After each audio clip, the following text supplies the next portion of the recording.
Every man, woman, and child remembers the day that Aether first captured their imagination, that gravity became nothing more than an inconvenience. Prepare yourselves, fair citizens of New York, to feel such wonder again. The Helicline Institute of Aethonics is announcing an early Aether Tech showcase ahead of the 1939 World's Fair. So come one and come all, and be inspired. Gaze upon new skyward frontiers and see that there is no alternative to a future amongst the heavens. Looks like it's time. There's no thriving in this city, not when the shadow of the uppers keeps the rest of us fumbling in the dark. They get the sunlight and the cotton clouds, while the lowers is lost in the dark at midday. But with a job like today's, I can catch my breath. No guns, no complications, not like last time. I'd sooner throw myself into the well and let the gravity storms pull me apart than go through that again. And if this goes well, I'll never have to. I can still hear my Zio's last breaths echoing in the gunshots that rip the ground from beneath my feet. Now leaving the station. Please I could leave this smuggler business behind. I wouldn't have to worry about backroom deals, meddling tyrants, or pulling pennies from the smoke of a gun.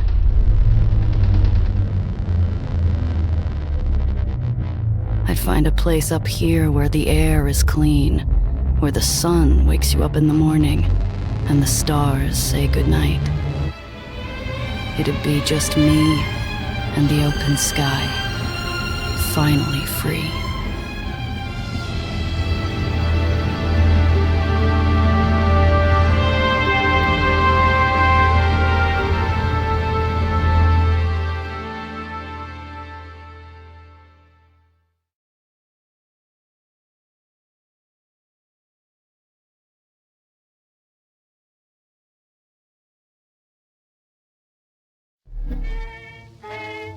I slip into one of the ritziest hideaways in the uppers, long after the rich and sauced have sauntered off to bed. The glass cage cleans up nice after hours, but no amount of soap will wash away the stink of high-class gin and imported cologne. My shoe gives the glass floor a wary tap as I scan the room. I ignore the booze hound glued to the table and turn to the stern-faced bartender.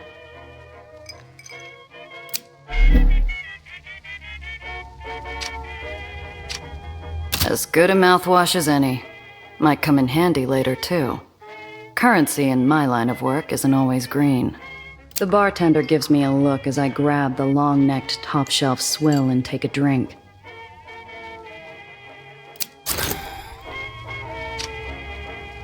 The regulars flock here to take in the view over a bottle of something expensive and bubbly. Every now and then, a soul gets grounded. And this is the best seat in the house. The booze hound's a whistling faucet, and his drool-spattered watch is worth more than my whole outfit.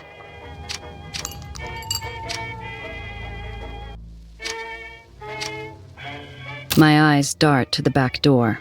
If things go sideways, I'm a quick sprint from the exit. The bartender's eyes follow my hands, making sure I don't get too familiar with the patron's belongings. I approach the counter. Morgan? I give a curt nod without response. Any other gift of familiarity would be wasted. Wilson out? A deep sullenness passes over the man. What can I do for you, Miss Randazzo?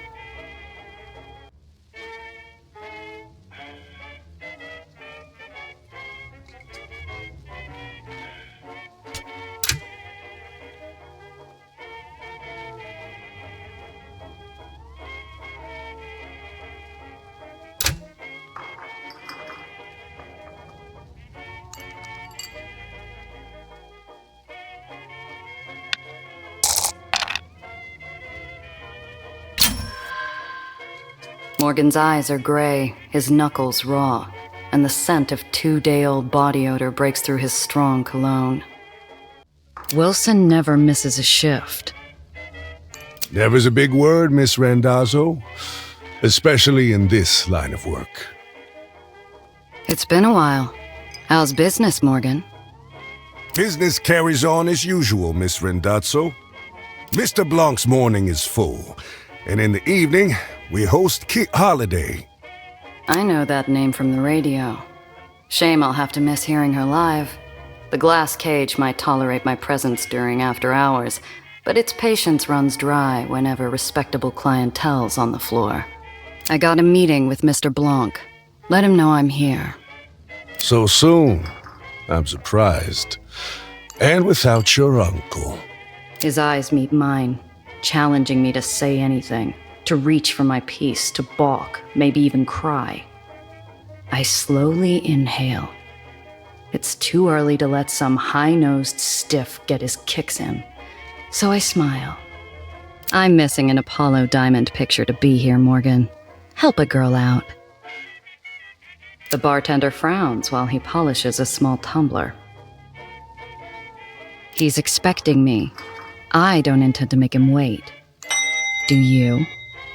That did the trick. He reaches his hand under the counter, slowly. A part of me waits for a fiery roar of buckshot to tear through the mahogany. Instead, I hear a click and muted bell. They'll be with you shortly, Miss Rendazzo. I assume you can show yourself out afterwards. A familiar scent fills the air and lazy smoke drifts to the corner of my eye.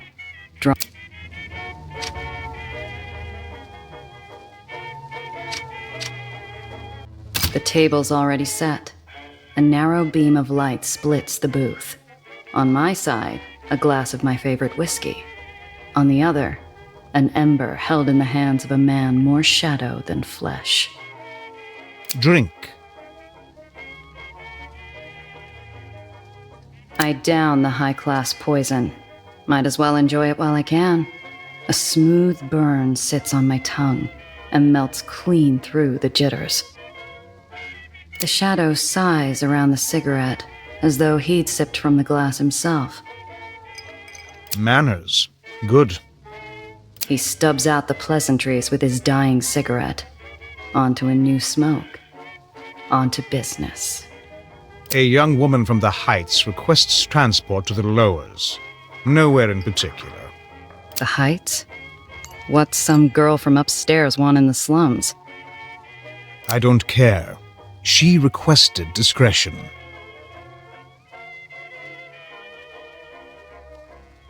She seemed like the type to cause trouble? If she's getting into my car, I need to know what to expect. She is young, naive, harmless. No threat to you. You're the one who knows things, and that's all you know? The girl's hiding. I found her buying passage from an unsavory sort, and I offered her an alternative. She's desperate, and she had money. That was nothing, but more than I could have hoped from a man who charges a premium on information. Sounds too easy. For you, Randazzo, too easy is all you get. And if she brings in heat from the Heights? Where's Wilson? Morgan looks worse for wear out there. The yellow flame flashes on caught breath. Mr. Wilson is no longer under my employ. Shame. He owes me money. Know where I can find him? The booth darkens to a silent gloom. Even the embers quiet their dull murmurings as Mr. Blanc leans forward again. You'd do best to forget Mr. Wilson. Him and those he associated with. Or you too will find yourself out of my employ. I'd struck a nerve, one that ran deep. Too deep for me to feel comfortable going any further. Mr. Blanc is a monster in his own right. I don't want to know what ghosts haunt his closet. I'll get it done in a few hours. And maybe next time we talk, the work will require more than my babysitting skills. Your reputation is mud, Randazzo. This is charity. Do the job. You'll be paid. Half your usual.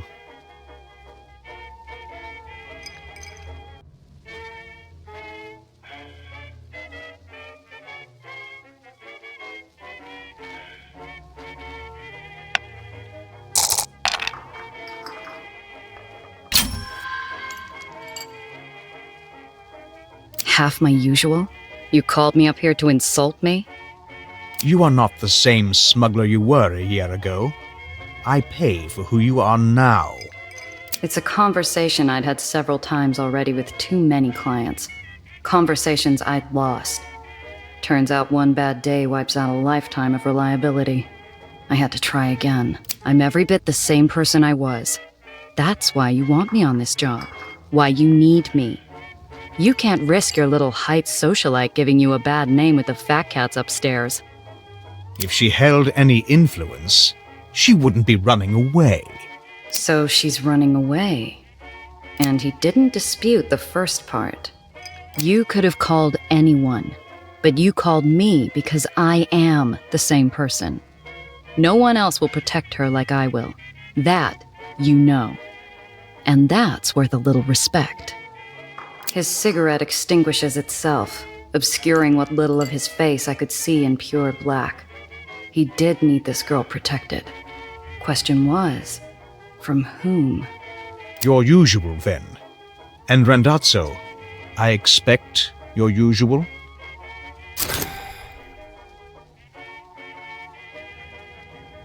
You'll find her outside, being obvious. Good luck, Randazzo.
A string of yellow cabs idle at the curb, their vultures squawking at a young woman standing on the sidewalk, barely 20. She's a bird of paradise, too colorful for the drab concrete jungle around her. Obvious was right. That's the one.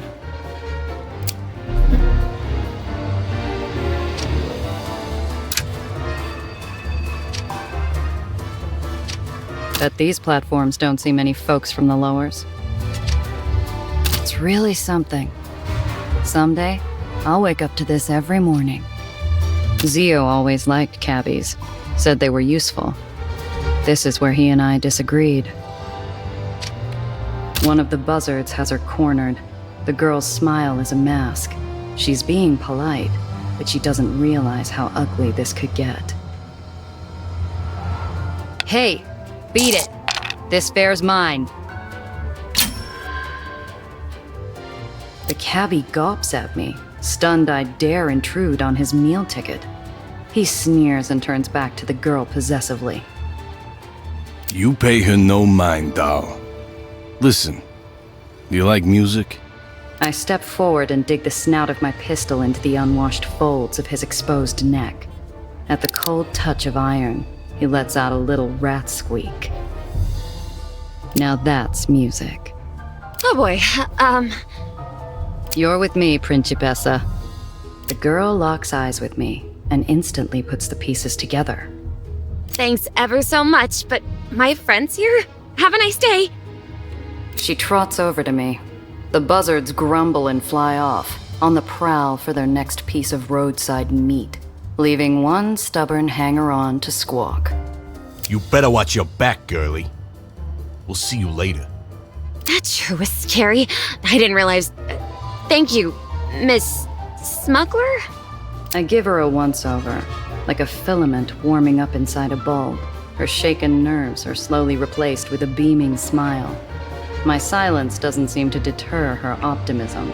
So, you're my driver. I'm Nellie. Well, Dr. Eleanor Reinhardt, technically, but please, Nellie's fine. Name's Gia. So, doctor, huh?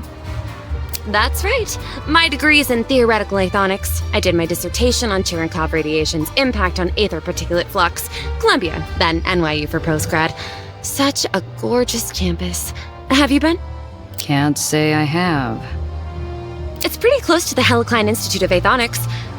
Olympus Park is what most people call it. Where I work. Or worked, anyway. She fidgets with her big, overstuffed briefcase. Something about it bothers me. This isn't your average rich socialite clutching her purse in a rough part of town. She's clinging to it like a life raft. I hope you don't mind me saying so, but you make quite a striking impression. The girl's eyes sparkle with curiosity. She's a bright little thing, smart, switched on, and she's doing an admirable job of hiding how scared she really is. Her voice drops to a conspiratorial whisper. Are you really a smuggler?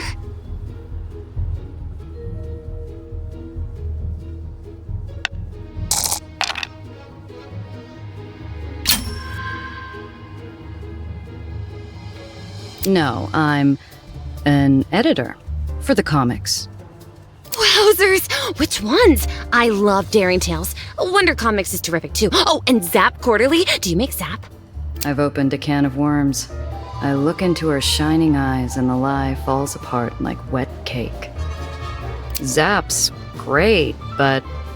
Look, no, I don't. I tell people what they want to hear. Gotta stay clean. Just keep my employment details under your hat, all right? Wowzers. My car's this way. Come on. I get an itchy feeling, like we're being watched. This whole thing has me off kilter, like walking into a room without turning on the lights.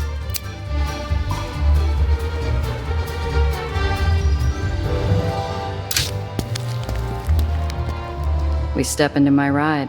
I twist the ignition, and we set off. I catch the girl scanning the interior, her eyes taking everything in. So, where am I dropping you off? The lowers is pretty big. Oh, anywhere, really. I'm sure I'll find my way where I need to. There's only sincerity in that voice. Mr. Blanc wasn't kidding. This really is a babysitting job.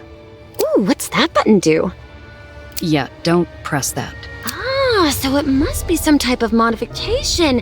I bet it's a supercharger. They always have those in the comics. Oh, I know. It's an ejector seat. Wait, it's not for the passenger side, is it? She's not even really talking to me. Her motor mouth is just spinning out of control. I've got to learn what the hell's going on with this easy transport.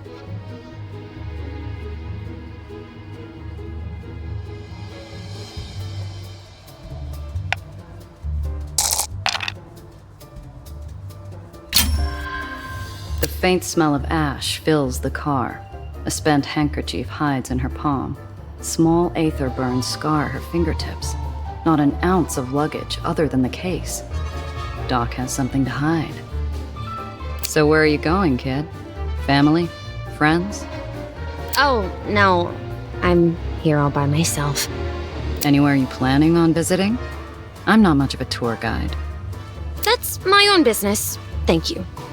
You're running from someone. By the looks of it, you barely got away. So, what's some pampered lab rat doing on the run? You steal something in that case of yours? The girl's shocked silent. Lies and half-truths run across her eyes, but none of them make the cut. I had her dead to rights. Don't worry, kid. You're not the first with a story like that. That's not my story. Well, not all of it. I didn't steal anything, I swear. She looks out the window, quiet and still. Last thing I need is some heights drama following me down here and ruining an easy payday. While we're talking, my eyes keep getting pulled to the rear view like it's a magnet. I can't shake the feeling we're not alone. I juke down a couple service paths and hop across an access junction. Sure enough, when we pop back onto street level, the same dark shape is lurking behind us. Hang on to something, kid. This might get bumpy. I pop open the hidden compartment under the dash and point to it. The girl catches on almost instantly, and there's only a moment of hesitation before she shoves her briefcase inside.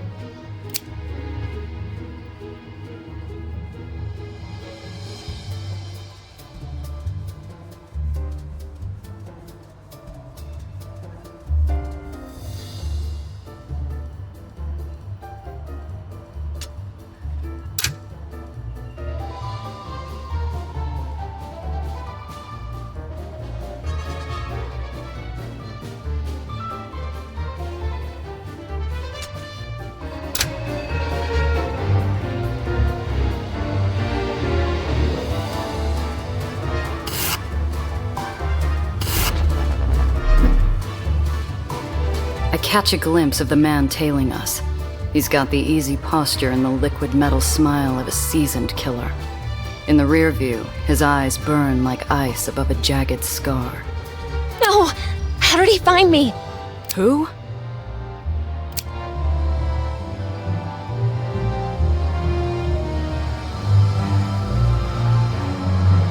Time you came home, darling. Nellie? Who is that? Looks like you found a little tour guide, Eleanor. Got no quarrel with you, smuggler. Pull over, and you can drive away clean. We can't, Gia. Please, we can't. Don't worry, kid. Just keep your head down. This will be over soon.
It doesn't have to go like this.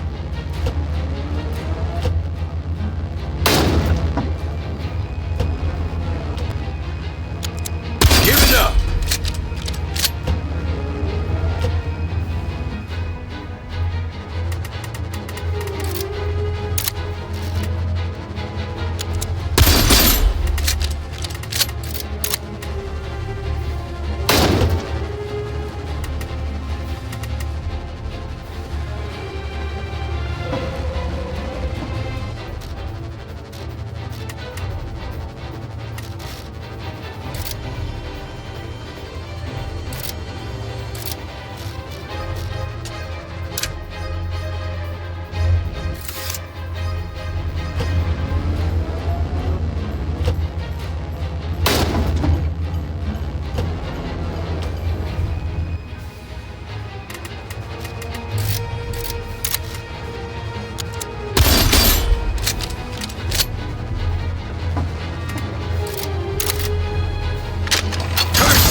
Another notch on the dash.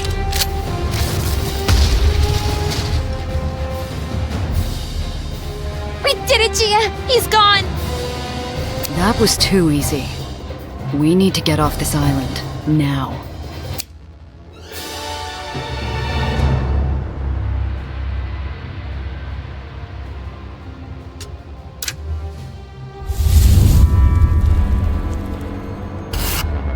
Stop! All vehicles leaving Astoria Bay require an exit permit. I got my papers. Verified this morning by... All exit permits from before noon today are considered void. You'll have to acquire a new permit inside the terminal. Look, maybe there is some other arrangement we can reach. I flash a clip of greenbacks underneath my outstretched expired permit. The guard looks unimpressed. Damn upper snobs, too good for money. Ma'am, that might fly where you're from, but not up here. You'll have to get a permit like everyone else. Now move. He waves me on, and I drive towards an open spot near the entrance of the terminal. People mill about, laughing in the sun, but something's off. The world feels grainy and sluggish, like I'm wading through sand. I need to keep the girl close.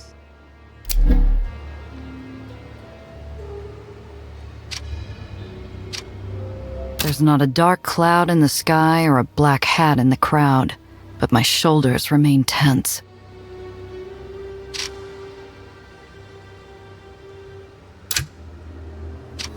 We're killing time in a sea of hard limbs, well-used pocket watches, and dull chatter, waiting for a permit. Bureaucracy moves slow in the uppers without the right type of love to grease the wheels. Gia? Are you sure we can't take my briefcase? It's very important. Better off out of sight than getting swiped in a pickpocket's hunting ground. See that? I nod and put a spotlight on an act I've played myself. A gal trips into a gentleman. The gentleman goes to help her. And the bag he's briefly forgotten about glides away in the hands of her partner. Jeepers! Oh, that poor man. We should do nothing. Right now, we keep our heads down and avoid bringing attention to ourselves. Oh. Look, no one's prying my stash open, and I've got an eye on the car. Besides, we'll be back in the Chimera in no time. Right. We're... what's the phrase? Staying low. I'm just worried because... Oh, Gia, look! Cotton clouds! Oh, I haven't had uppers candy in years. The girl runs off, leaving me to idle in line. Hey, don't wander off. She stops, but only long enough to shoot me a grin and a wave. An innocent invitation to come along.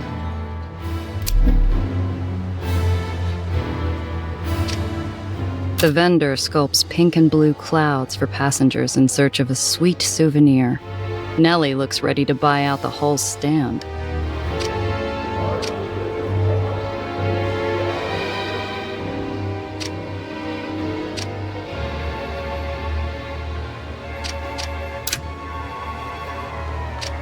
The speakers call out names with far more cheer than they deserved.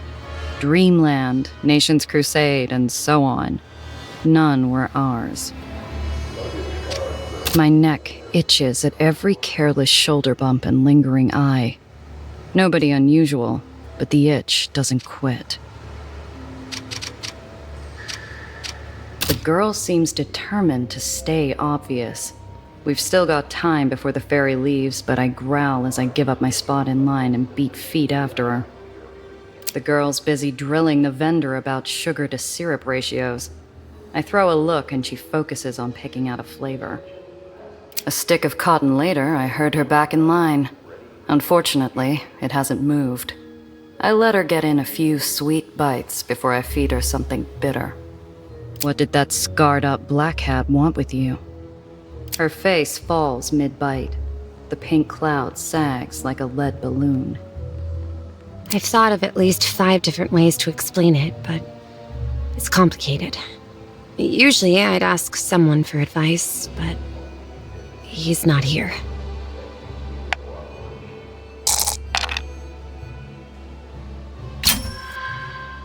You knew who that was.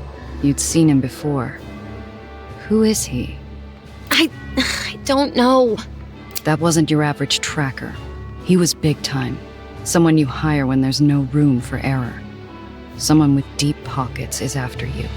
And that black hat's not going to give up till he's finished the job. The girl's whole body gives up with a single deep breath. She seems almost relieved to spill the beans. He's the reason I ran. I saw him at Olympus Park. I saw what he did. And I'm guessing he didn't want any witnesses. Gia, I don't know what he's going to do. Nothing is what. Not while you're with me.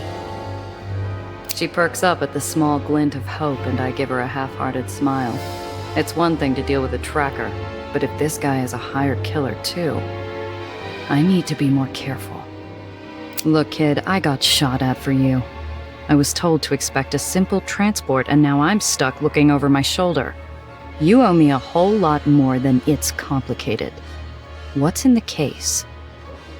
I'm sorry. You're right. And I'm sorry you got shot at. It's my research. It's very important, but I don't know why anyone else would want it. I give her a side eye. I need the whole picture, but all I'm getting is an unfinished canvas. It's the well. What about it? So a bodega sign falls off and disappears every now and then. Neighborhood's already coming to pieces anyhow. It's expanding. Getting bigger. Stronger. It's going to get bad, Gia. Really bad. You're pulling my leg. No! I swear, Gia! The car!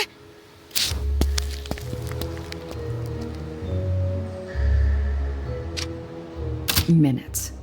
I'd only taken my eyes off the car for a few damn minutes. Time stops long enough for me to catch the tail end. The glare of green lights, the lift of red-white metal, and the blur of a black hat. They took my car. Gia! My research was in the car. What are we going to do? We're going, now. Ferry's here. I know a place we can hide on board, but we gotta move. But... No buts, kid. Move. If they've got the car, we've got to assume they're on our tail. We stick to the plan. Get to the lowers and hole up somewhere safe. After that, we're gonna figure out how you're getting my car back.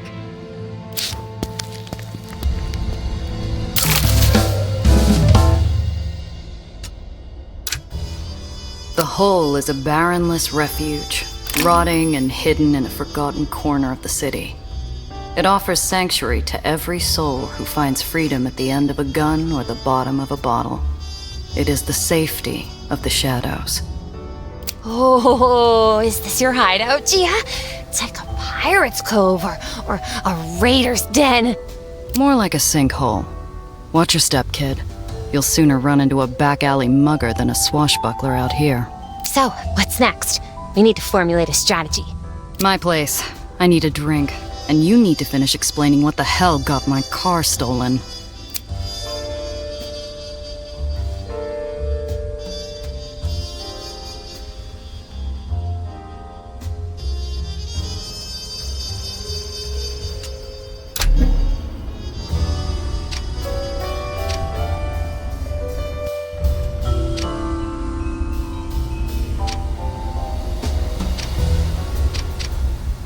Miss?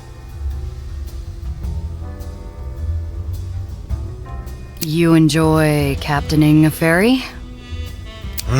It's my job. Come on. But he does what you do for as long as you have if they don't love it. Right? The old man's eyes are roomy with time and pain, and a loneliness like the open sky. Sure, miss. It's a wonder an old swab like me ever got to fly. So, what's your story anyways? Miss?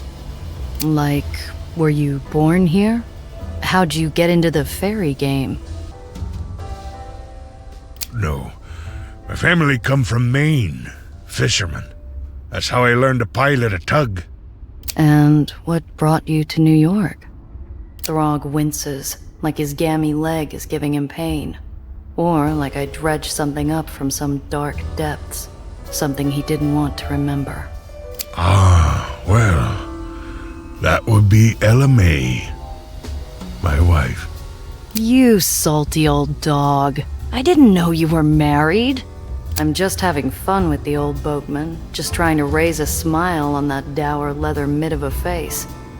But I can see I've wounded him, and I feel a twist of guilt. Long time ago, miss. A real long time. Bye now.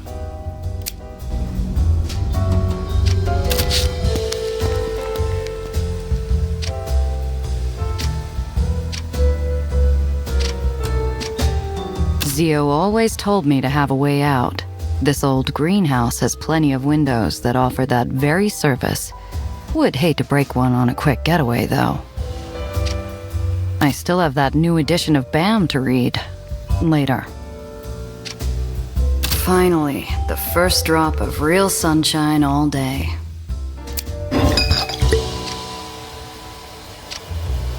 I can last one more day.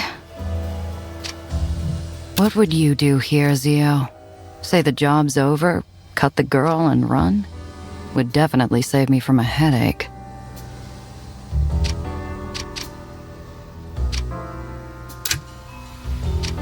While the Joneses have their gilded wallpaper, all I have is a head full of some days. Unfortunately, dreams don't provide much of a view when your eyes are open. New York City's bigger than the world that holds it. A single filing cabinet couldn't contain it all, but I always found a way to keep it stocked with everything I need.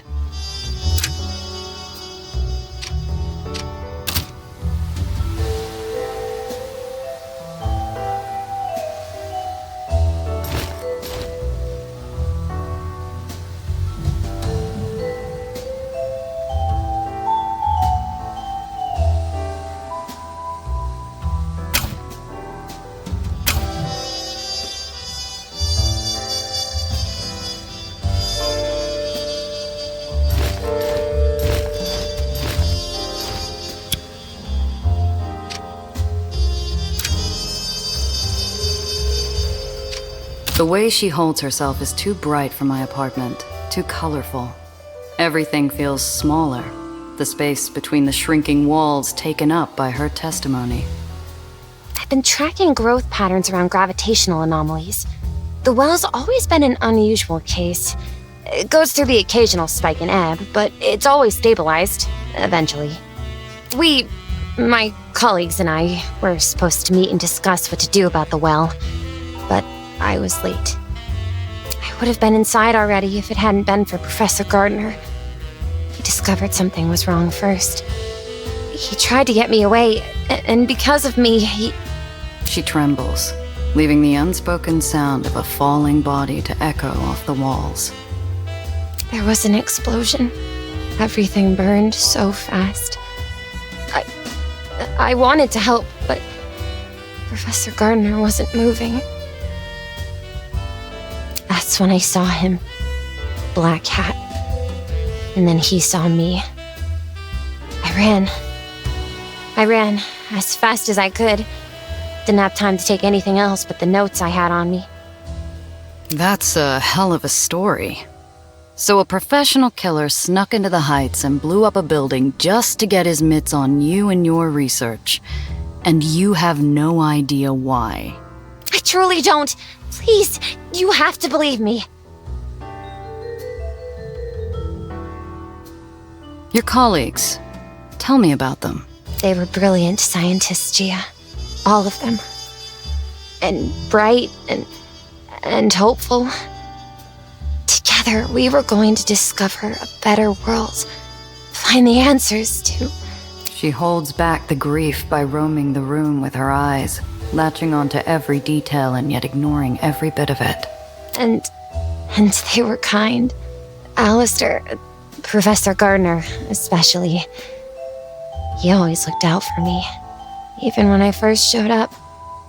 A 16-year-old with a half-packed suitcase and too many questions. He always tried to help. Right to the end. Your kind have been coming down here for years. They do some tests, make a big spectacle of themselves, and conclude that it's mostly harmless. Nothing more than clouds or a bad storm. That's the thing! It should be nothing more than a cloud or a storm. For crying out loud, it's not Jupiter's red spot. Something is causing it to persist and expand. It was just a pause, a moment where I hold back a lifetime of cynicism and disappointment. But she hears it like I'm filling the room with air raid sirens. You live in a flying city, Gia. A city kept alive with technology so foreign 80 years ago that we'd be like gods to our grandparents. It's solvable. You're in the lowers, as requested and paid for. What were you planning once you got here? First, I thought I'd have to find a place to live, of course. I have some money, The girl goes paler than the moon in a crystal bath. A moment of clarity and a possible lifetime of hopelessness. It was in my case. All of it. I have nothing. She looks up at me, eyes suddenly welling into baby blue pools that flood the dwindling room. I don't have anyone I can ask for a loan. They're dead. All of them. He killed them. And now he's followed me here. He won't stop, will he? He's going to find me again. And I won't be able to fix the well, and... Hey, kid. Look at me. You're smart. You'll figure something out. You just... Listen, I'll talk to someone who could help, but I need you to focus. Those goons stole my car and your briefcase. And right now, you might be the only real lead I have. What can I do? I told you everything I know. Not everything.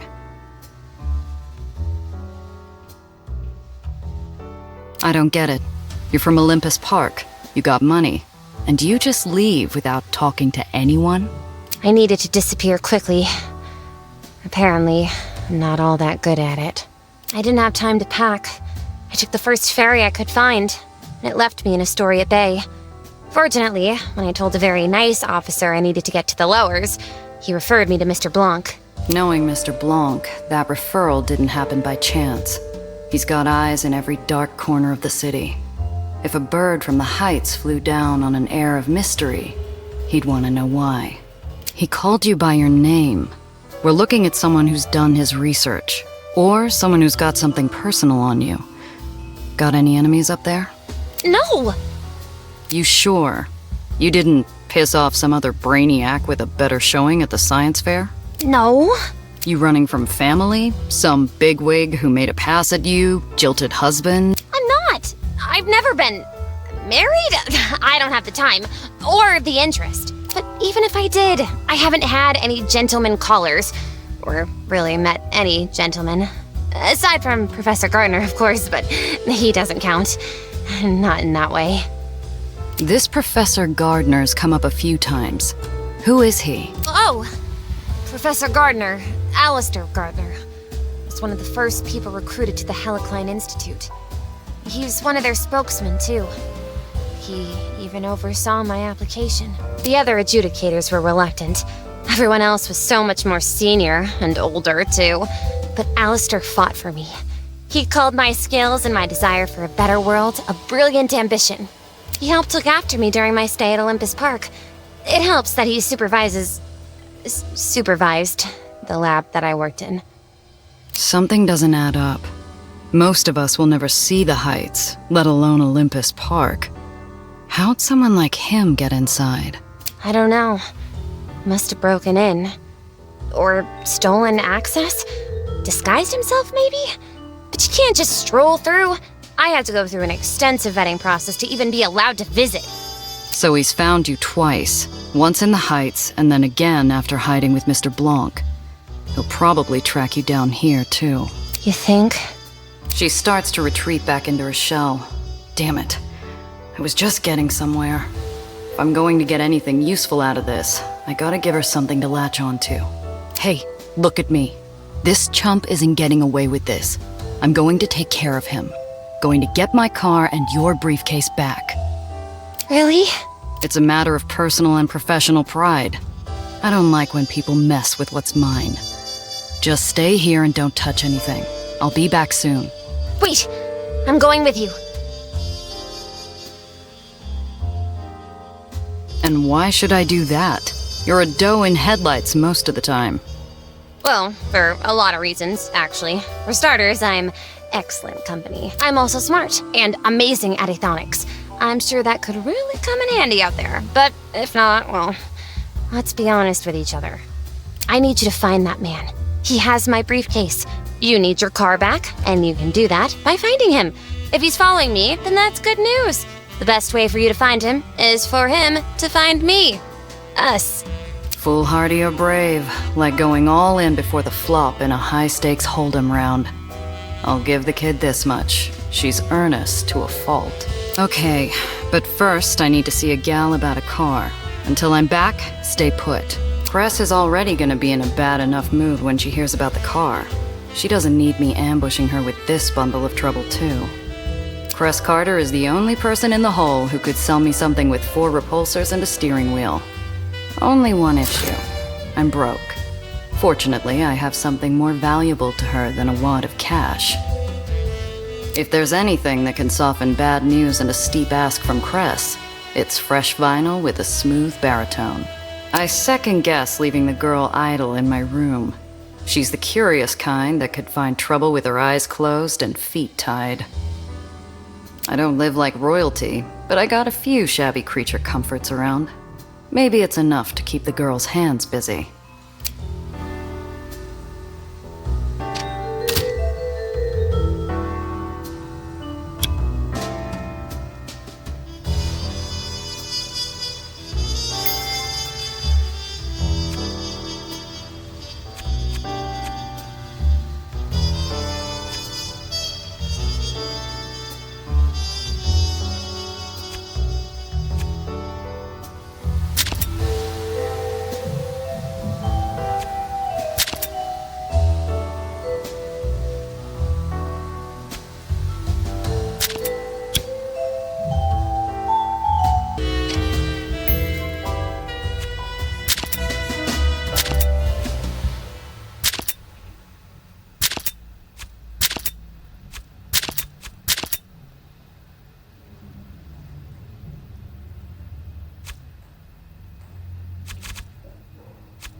Try one of these.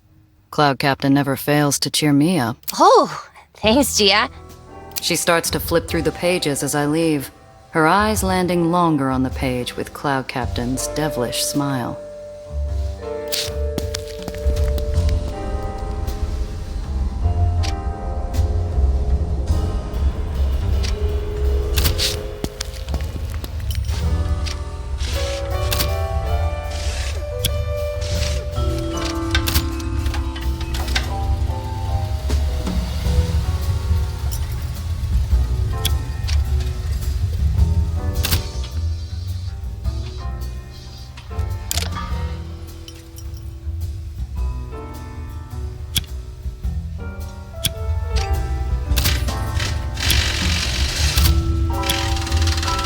She works tirelessly on that arm of hers, obsessing over it, making sure that it's not useless. Sometimes I wonder if she's talking about herself more than her arm.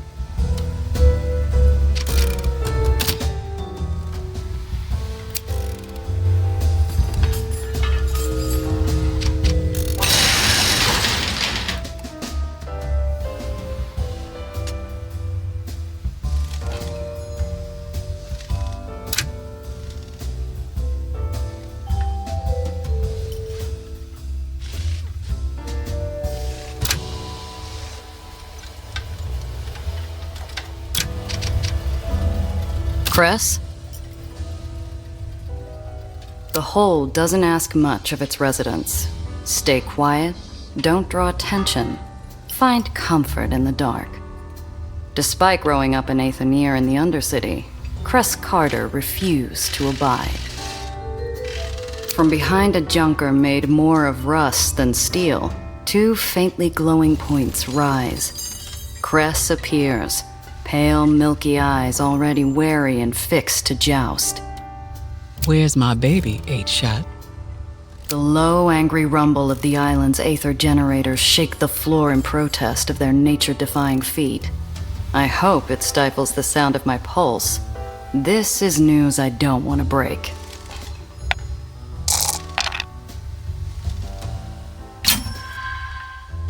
Yeah, about that. Is that a combustion engine you're working on? It's practically an antique. Mr. Thompson's been holding on to this thing since he first moved here. Left her to me when he passed. She's not much now, but a few more tons of elbow grease, and she'll sing. She stretches her prosthetic arm and tilts her head, analyzing the jagged edges of this car-shaped hunk of rust like puzzle pieces she can rearrange and solve. She's distracted, mind somewhere free and happy, when I bring her back down. Cress, I got some bad news. The car's gone. I let my guard down. You lost it? You here then to beg for your life? I need help getting it back. An iceberg lugged 3,000 miles from the North Pole and thrown in the corner wouldn't have made this room any colder. Cress, Look, I don't come empty-handed. Here, found this on one of my jobs. You think you can bribe me with a Coleman Hawkins? Damn. Okay, I'm listening. She's still out there. My guess is White Street. The thief was after something in a hidden compartment, and they won't get it open without help. White Street will take apart anything if they get to keep the parts. I'm listening for an apology, Gia. That wasn't just your car. It was hours, days of my blood, sweat, and tears to make it work. You think I don't feel bad enough as is? I'm sorry, Cress. It's this job I'm on. This client, some hotshot's after her. Same punk who took the car. Apology accepted. If you get our baby back. Now, this job. I thought you were taking things easy still. Honestly, surprised you found work at all. It's only been a year since your uncle died. How you holding up? Work's dried up. Even the easy jobs that no one wants. What I can get is barely enough to get by. Have you considered calling in that favor Needles owes you? He's working in White Street now. Pretty sure he could get you a job if you need it. Here, he's been busy lately. Needles? I'm not talking to that prick, not in 100 years. Not sure who would shoot first if we saw each other again. No, Cress, not him. Wait, are you keeping tabs on him? You're not the only smuggler that's good at what they do. He's also one of the few who still runs in White Street. Aether over there don't have many options, especially with that tyrant and his constant wars. War in White Street wasn't new, and it wasn't worth the small talk or the bad memories that come with it. Not right now, Cress. I just want to stay focused, find my car. I bet by now she's in the hands of some White Street chop shop. I need your help, Cress. 2 favors then. A car, and I assume a lead in White Street. Her eyes go distant. She never told me who she lost when White Street's Baron executed his last purge, but she disappeared for a week afterwards. When she finally returned, someone else walked around in Cress's leather shoes. She pulls out a pencil, scribbling a symbol on an old stale coffee filter plucked from the ground. North White Street Harbor, Pier 9.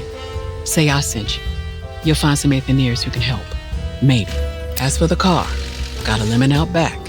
Not much, but it's a start. Bring it around, and maybe I can get it working. Take these repair kits too, in case you get in a scrap.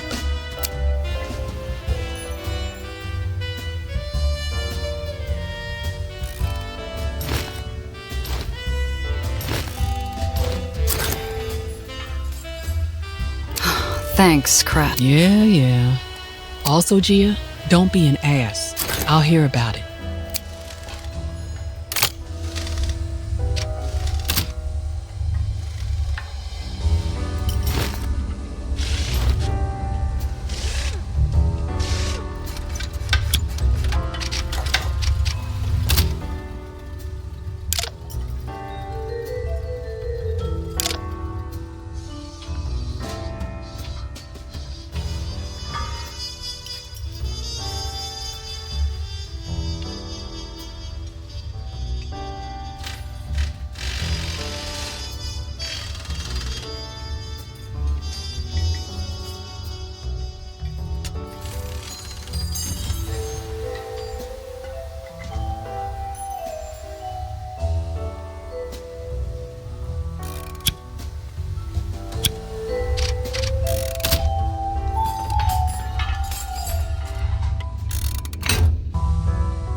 I find the kid where I left her, several pages deep into the adventures of Cloud Captain. Gia, how did the meeting go? Smoothly, I hope.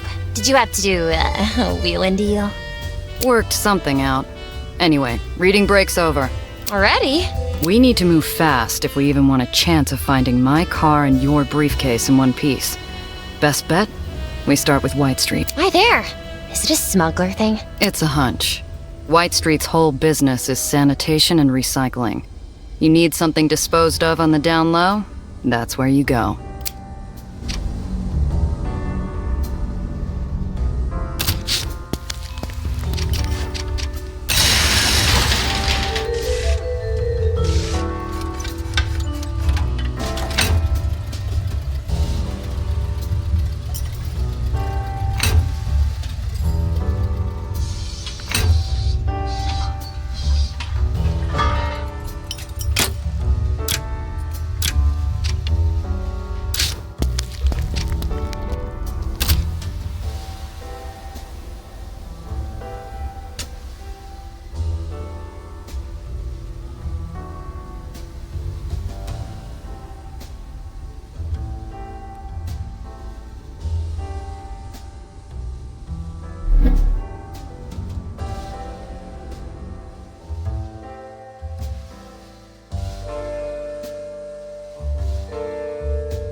I don't believe in vengeful spirits.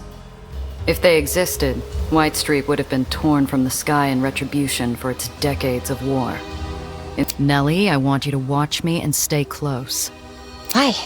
Is something wrong? Where would I find the time, kid?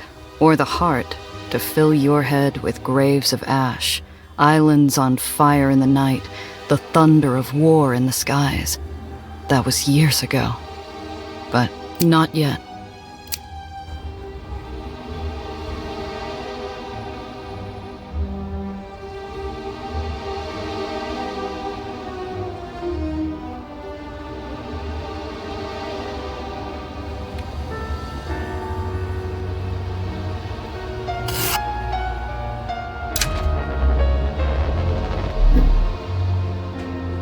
Halt! The roads are closed until the demonstration is over. Exit your vehicle and line up for the parade. Oh, Gia! A parade! Let's go! If you do not comply, you will be arrested. Fine. I needed to stretch my legs anyhow. Like a dove on an updraft, the girl flutters off as soon as her heels hit the street. Hey, I said stay close!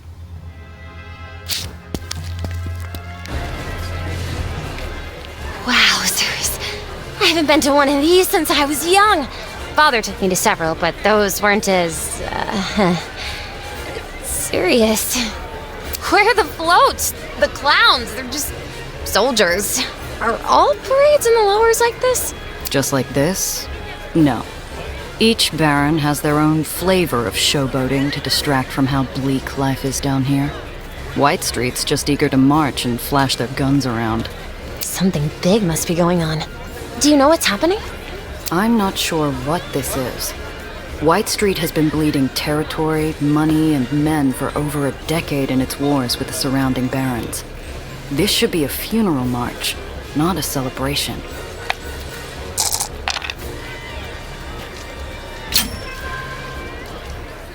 Through a hail of ticker tape, I swerve past a waving arm to get a better look at the line of soldiers.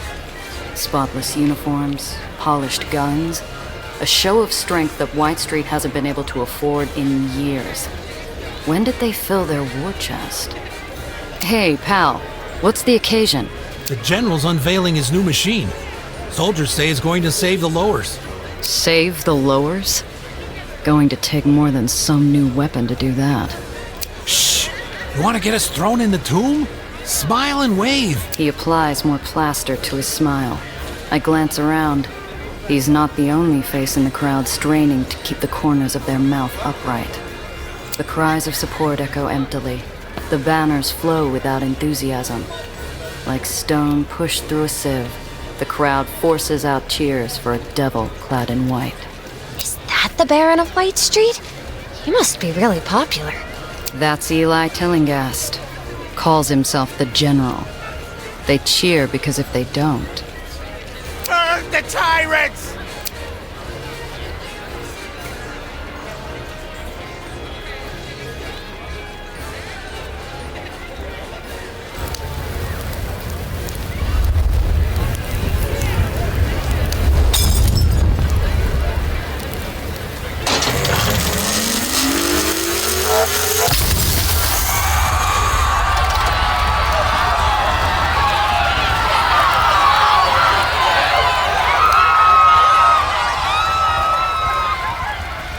One hot blast of light was all it took to disappear a crowd, stunning onlookers like a twisted magic trick.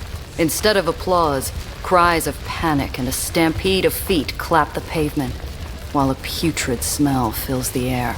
My gut twists as it fights every reckless impulse to run.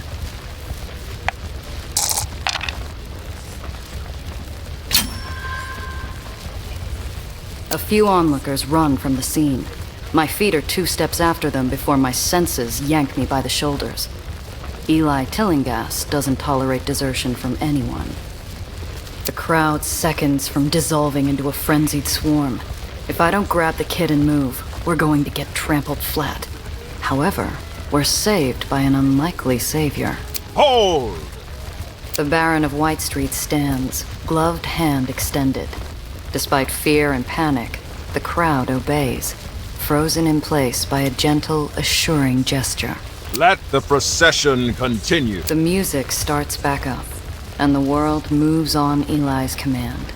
Coerced cheers rush to fill terrified silence, while marching boots blot out the scorched earth. The days where White Street bled tirelessly to save a debaucherous world have come to an end. We will bleed no longer. Our enemies will tremble for a weapon they cannot resist, a weapon they cannot overcome. We will demand our rightful place in the sun and rid the shadow of chaos from the lowers. We are just. We are strong. We are unsullied. He pumps his fist and the crowd answers with a deafening cheer. With all eyes back on the General and his grisly procession, I look for Nellie.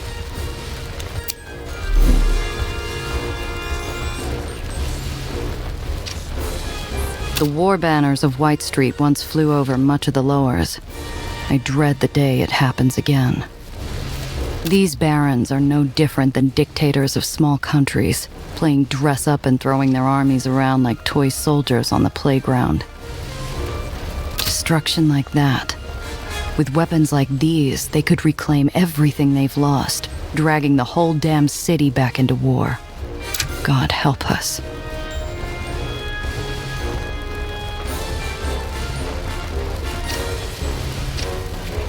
Despite the carnage, the crowd's feet remain glued in place. They cheer harder, more desperate, refusing to tempt fate and its devastating new weapon.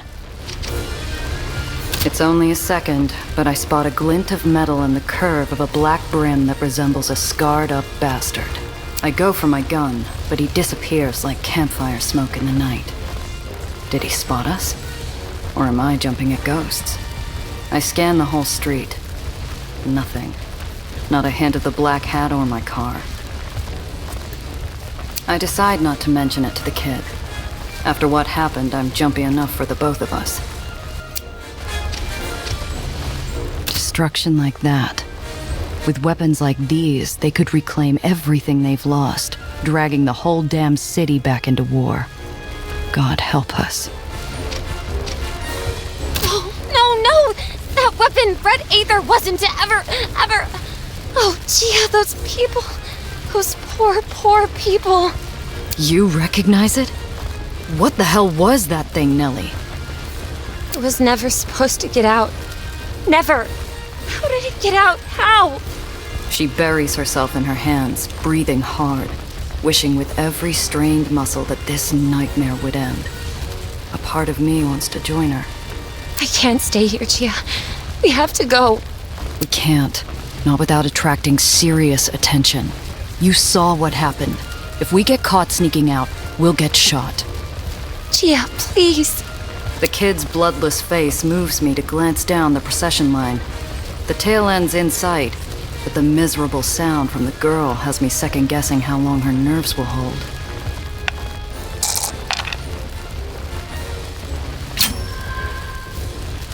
Nellie, look at me. Talk to me. Just tell me what that was.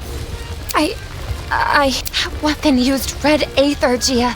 A highly volatile, highly experimental version of Aether. It's very powerful, but also very unstable.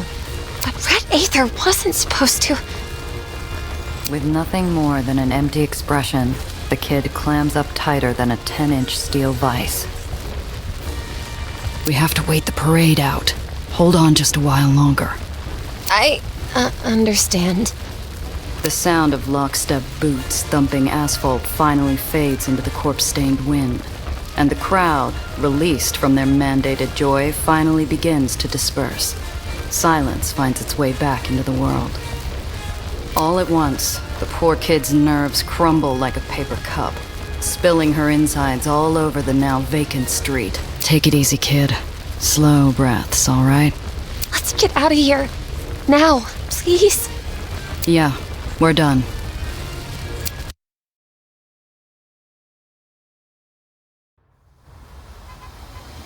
Enough distance passes that ash and screams and a bright, hot light start fading into a bad memory. Nellie breaks the silence. Is White Street always this... awful? Often enough. White Street's never shied away from putting down opposition with violence. Never heard of them using a weapon like that, though. But those were their people. He's supposed to be the Baron. Isn't he supposed to listen to their concerns? What about due process? Look, kid. It might work that way upstairs, but not here. The only word that matters down here is the Barons, and in White Street, the chain of command's everything. If Eli says we're going to war, you either fall in line, or you're an enemy. One might have been bad, but the others were simply calling for peace. Where's the harm in that? White Street tried the whole peace thing a few years ago. Someone blew them to bits during peace talks. That's not something they'll ever forget.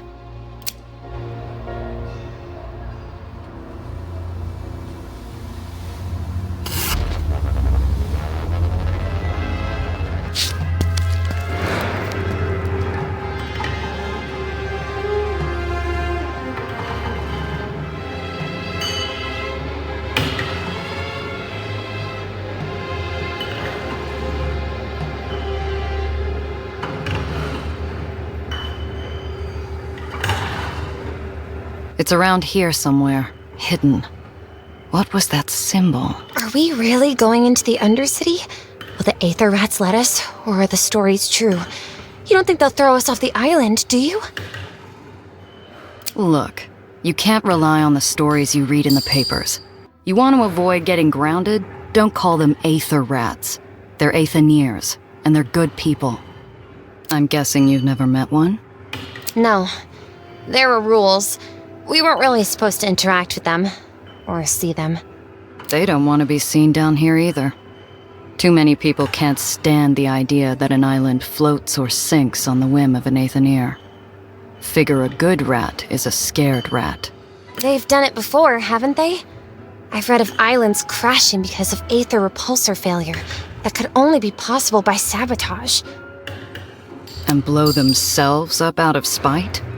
No island falls without a baron behind it and a list of dead Aetheniers trying to stop it. The world down here isn't one you'll find in your books. Keep that in mind. Now, where's that door?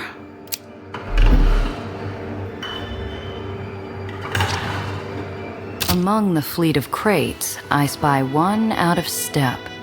Whoever had nailed this one shut had done a hack job, leaving behind.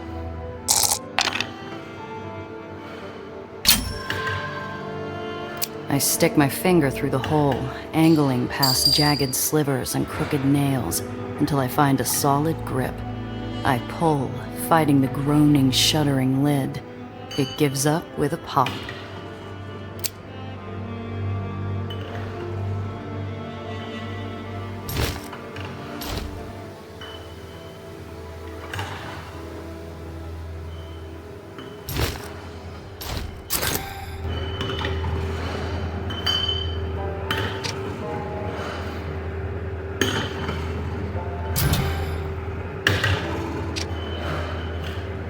Careful strokes of paint form an innocuous symbol of a rat matching the sketch Cress gave me. This is the right place. Shopping for trouble? Or just sightseeing real close?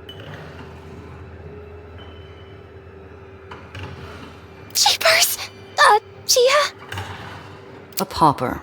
One of the murderous specters slithering freely through every pipe, waiting to brutalize passers-by. If you listen to the stories. Scary as he is, he's more sentinel than specter. Looking for you, actually. We're friends of Cress Carter.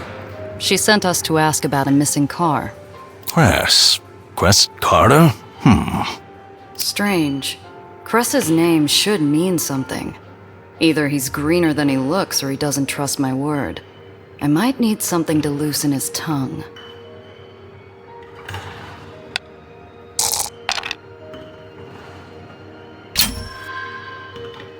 If he knows more about Cress than what he's saying, there's gotta be a crack in his mask. I reach back for anything to respond with. Something that Cress may have said about a relationship with White Street's Aetheniers. I find something. Heard from Cress she helped your Undercity take apart a bus. Had to disassemble it piece by piece to fit it through the door. Nearly snapped her arm strap on the radiator. A bus? Not wrong, it was a... The Sentinel immediately slams down on his traitorous tongue.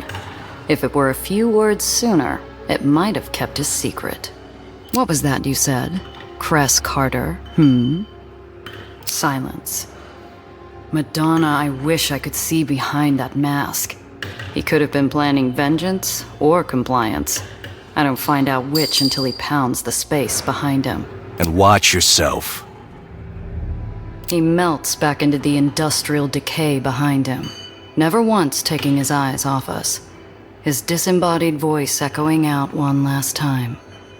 Or you'll see us again real soon. Every darkened cranny becomes a potential peephole while we stand there. Like walking to confession blindfolded in a packed cathedral. I can feel hundreds of unseen eyes watching, waiting for a single misstep. He gave me the heebie-jeebies. Do you think he... She's interrupted by a gush of stale air riding the echoes of countless thumping Aether machines.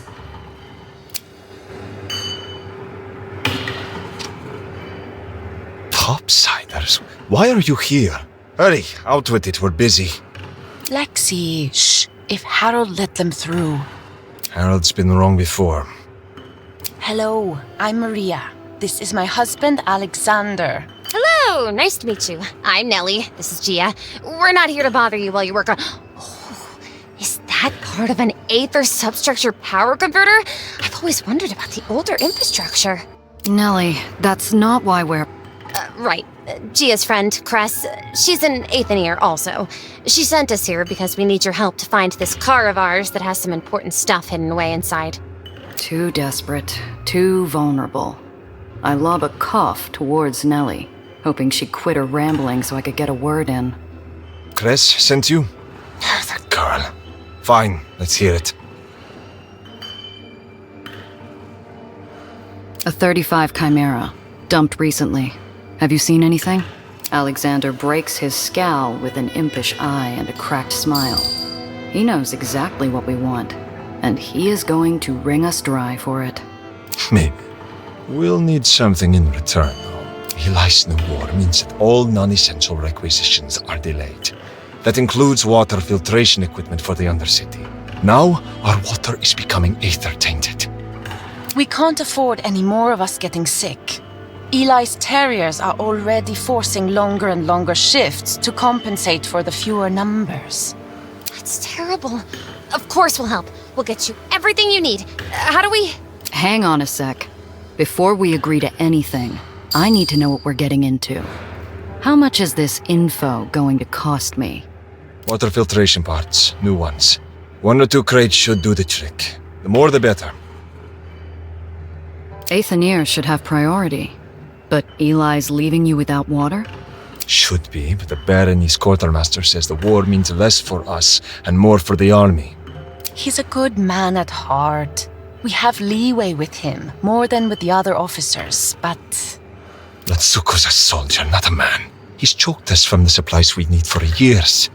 Now, with the war, he has every excuse to squeeze tighter. How'd any part of White Street lose out on clean water? I thought that's all Eli cared about, aside from his wars. Our water is kept separate from the rest of the Baron's supply. That way, terriers can reward us with clean water if we run low. With our own supply of fresh water becoming smaller, we have to use water tainted by Aether use. Or find ways to make the terriers give us extra. Why would Eli risk the lives of his Aethoniers? You keep his islands afloat. If you all start falling sick, his islands are going to start dropping too. We've asked his terriers the same question. All we get back is, get back to work. You'll have those parts, but I'll want to know where my car is as soon as we're back. You have a deal. Thank you. Don't trust the quartermaster. Watch yourself around the scrapyard. It's a dangerous place. And Gia. The man leans forward, grabbing my arm and pulling me in close out of earshot of his wife. Do not bring any heat back here. If you risk the safety of my family, then you can consider your car lost for good. Here. This address used to house a friend of the rats. It's empty now. Use it to lie low if you can't help yourself from getting into trouble. Alex releases his stone grip and a slip of paper into my hand. Nellie takes his quick, hushed intercession as a desperate request for success. We'll get everything you need. I promise. Poor kid. She has no idea.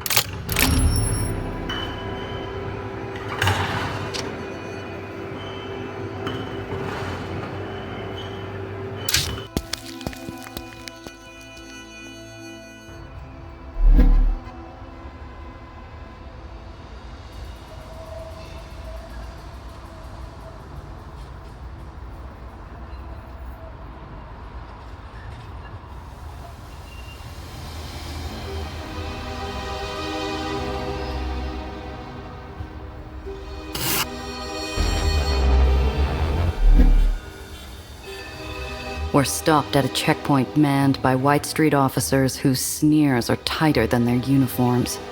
I get the feeling these are no shift-clocking schlubs.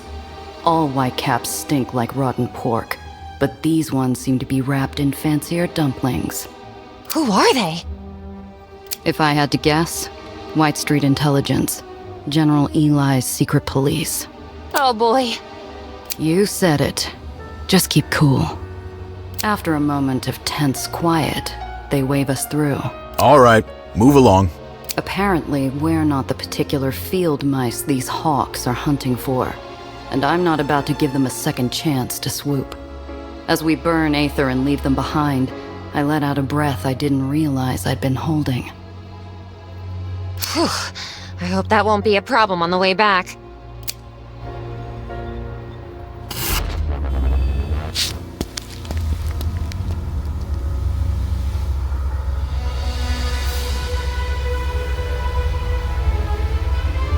If the lifeblood of White Street is industrial refuse, then the scrapyard is its beating heart. From his steel parapet overlooking the yard, the quartermaster governs this realm of rubble with determination.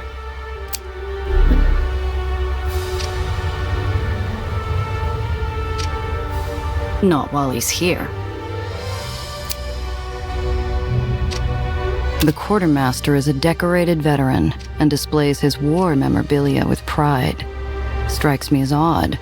From what I've heard about the Philippines, wouldn't you want to forget? Like his scrapyard, the quartermaster's in a perpetual state of activity. Maybe a nice turkey club once in a while might have resulted in fewer gray hairs for the old soldier. The main lot is in constant noisy motion, a cacophony of combustion engines and sparking steel. When you look past the grime, it's a place of ferocious efficiency and discipline. The massive cargo elevator locals call the Beanstalk is one of the last remnants of pre-Aether tech, relying on grit, machinery, and braided steel to plunder the refuse of the old world. I spot a crate of water filter parts inside the quartermaster's office. Can't lift him while he's standing there, though. The quartermaster would have a friendly, likable face if it wasn't lined with the stress and fatigue of a lifetime of devotion to Eli. It's clear as we approach he's neglecting 7 other things by talking to us. Sergeant Major Lutzko, I'm Gia Rendazzo, and this is Nellie.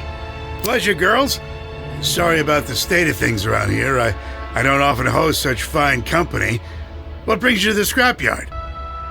It's a pleasure to meet you as well. You see, we're looking for... Just a few minutes of your time, then we'll get out of your hair. Sir, how do you get along with the Aethoniers in White Street? They keep to their own, mostly. That's fine by me. Why? Well, they're not getting the supplies they need to survive, you see. And you're what? They're lawyers or something? His eyelid twitches. He's getting impatient already.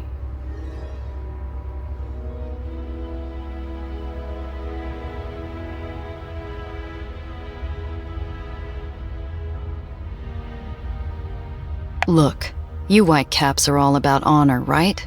You understand what an oath is. We made a promise to help these people, and we intend to keep it. Sorry, girls. Times are tough all around. And I don't got nothing against the rats, but if I just start giving stuff away, what's next? Sparkling water? Topside privileges? Extra rations?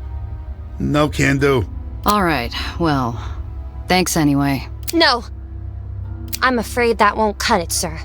These people need help. There must be something you can do. I expect the kid's outburst to earn us a stern reprimand. Instead, I watch as her plea melts the walls of ice built up around the old man's heart. Ah, jeez. Look, you want to help so bad? Maybe you can help me. I got this thorn in my side, a scrapper bandit on the lowest levels who thinks he can edge in on White Street territory. Calls himself a king, if you can believe that. You can find all sorts of useful stuff down the Beanstalk. Water filtration parts, even. I'd be happy to let you down there to have a look. So long as you report back to me with good news about my scrapper problem. Capiche? It's as good a deal as we're likely to get. The kid looks to me, and I try not to let my poker face slide. You see many scrappers up here? Oh yeah. Trash like that floats up from the burrows all the time. I've read about them. I'm sure you have, sweetheart, but what the books won't tell you is those animals have lost the ability to reason, sometimes even to speak. Amazes me they can steer a car in a straight line. I think of the grit and sunlight and desperate optimism of my childhood, back in the burrows, and the haze of nostalgia threatens to overwhelm my hard-earned calm. I bite my tongue and sour iron fills my mouth. We'll keep an eye out. So I take it you served with General Tillinghast, is that right? Where were you posted? Yeah, the Philippines. Tough tour. Wouldn't have made it without the General. Saved my sorry hide more times than I care to count. Ah, but you don't want to hear about all that. I think you must have been very brave to do what you did. And it's plain to see you and the General are very close. He's lucky to have you around, I think. You're sweet as a Georgia peach, ain't you? Thanks, Missy. He's an extraordinary man. A real visionary, you know? And what's he envisioning for White Street exactly? The General's been beating back the Huns at our gates for as long as anyone can remember. You mark my words, ladies. These islands will never fall. And one day they'll be shinier than the heights. Stars fill the old soldier's eyes, a proud stiffness rejuvenating his weary frame. Talking about his boss transforms him into a younger and more zealous figure. It's almost tender, in a strange, skin-crawling kind of way. You deal with a lot of lawyer types? There are Aether lawyers? Do they go to law school? Can they go to law school? What sort of law do they practice? The sneaky kind, sweetheart. Yes, the rats have pet snakes, and thankfully, no, we don't get a lot of them up here. They're nothing but trouble. Oh. Burrowed into their libraries of theirs, poring over contracts, looking for loopholes, taking advantage of the system, making a lot of red tape and wasted time for people like me. He scowls. I decide it's best we ease off. Well, that's just what we want to avoid. Forget I said anything. Thank you for your time, sir. Yeah, thanks for dropping by, ladies.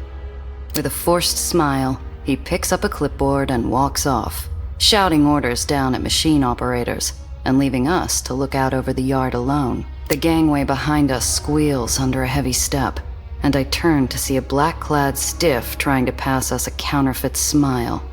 He puts down a half-drunk carton of milk and goose steps into our path, ever so politely blocking our exit. Good afternoon. Intelligence Officer Randall Pitt. And you are?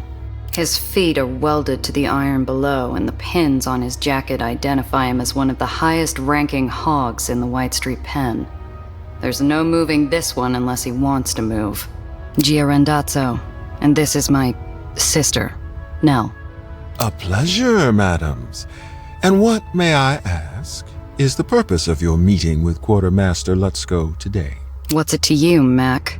The officer's eyes flick upward, scanning my face with the practiced arrogance of a bully who's never had to throw a single punch. I return his gaze with the frosted steel stare of my own. Miss Randazzo, was it? Just a few questions and you can be on your way. No need for you to escalate this. His reptilian eyes flick from me to Nellie, greedily drinking in her details. This one's the type to seek out power and authority purely as an excuse to start fires wherever he wants. And he's oily enough to be a hazard around any open flame. We were just hoping Lutzko could help us find something. And what is it you're hoping to find? Excuse me, but don't you think that's a bit personal? Run-of-the-mill scrap. Spare parts. I got this lemon, see, and she needs a lot of love. I see. And what is it you do for a living, exactly? This and that. Plenty of odd jobs around for a working gal. How very specific. He's inching closer, and my hackles raise. This snake doesn't need an excuse to sink his fangs into me. I better not give him one. Were you present at General Eli's recent parade, by any chance? Yeah, we were. It was a fine time. Until it wasn't. Yes, indeed. Very regrettable, the anarchists. but a lovely event overall, I thought. Anyway, listen to me prattle on. I get flustered when faced with such ravishing beauty, you see. For sisters, you don't look that much alike. Do people tell you that often? Oh, he's loving this. Savoring every second like we're a pair of potato knish, fresh out of the oven. Which means, of course, he's about to bite. I trust a pair of such good little New York girls would promptly report it if they were made aware of any illicit activity on the part of Sergeant Major Lutzko. Correct? What do you mean, illicit? Oh, you know, illegal, wrong, things that would demand a transfer of leadership here into more capable hands. Anything he shouldn't be doing. How would I know what he should or shouldn't be doing? His smile flashes in and out of existence so quick, you could argue it never happened. In an instant, his officious familiarity vanishes. How charming. Now, you and your sister can testify to what you know, or we can take this up with General Tillinghast. Your choice. Doesn't take a genius to figure Lutzko's into something dirtier than his own soot-stained uniform. I share a look with Nellie, whose sparkling eyes are relying on me to navigate us out of these shark-infested waters. What's he in trouble for, anyway? Treason, malfeasance, embezzlement. Supplies deemed vital to the war effort have disappeared, only to be found later on the black market or in the possession of degenerates. He didn't need to specify which degenerates he was referring to. Apparently rats wasn't cruel enough.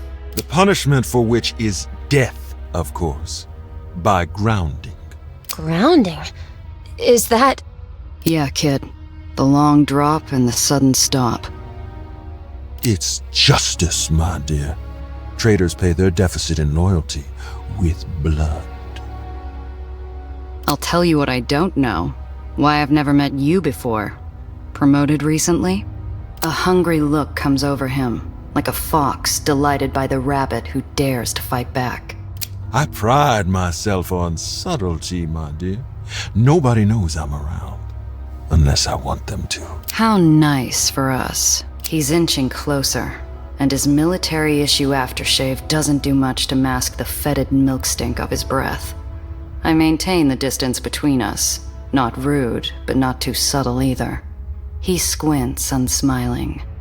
Let's get back to the topic at hand, shall we? Seems to me it'd be some work to get to the bottom of whatever Lutz goes into. And I don't work for free. The officer's eyes flash, like a jaguar recognizing another predator in the underbrush. A woman of commerce. Yes, very good. If you cooperate, I can assure you my office will be more than capable of furnishing you with whatever reward you're looking for. That's what I like to hear. If I find anything out, you'll be the first to know. I shall hold you to it. This was a distinct pleasure, ladies. Till we meet again. Goodbye. He peels himself out of our path as slowly and painfully as an overglued bandage on a fresh wound. With a final, colorless smile, he turns towards the quartermaster's office. Inside, Lutzko spots him, and the old man's Adam's apple bounces like a kid on a trampoline.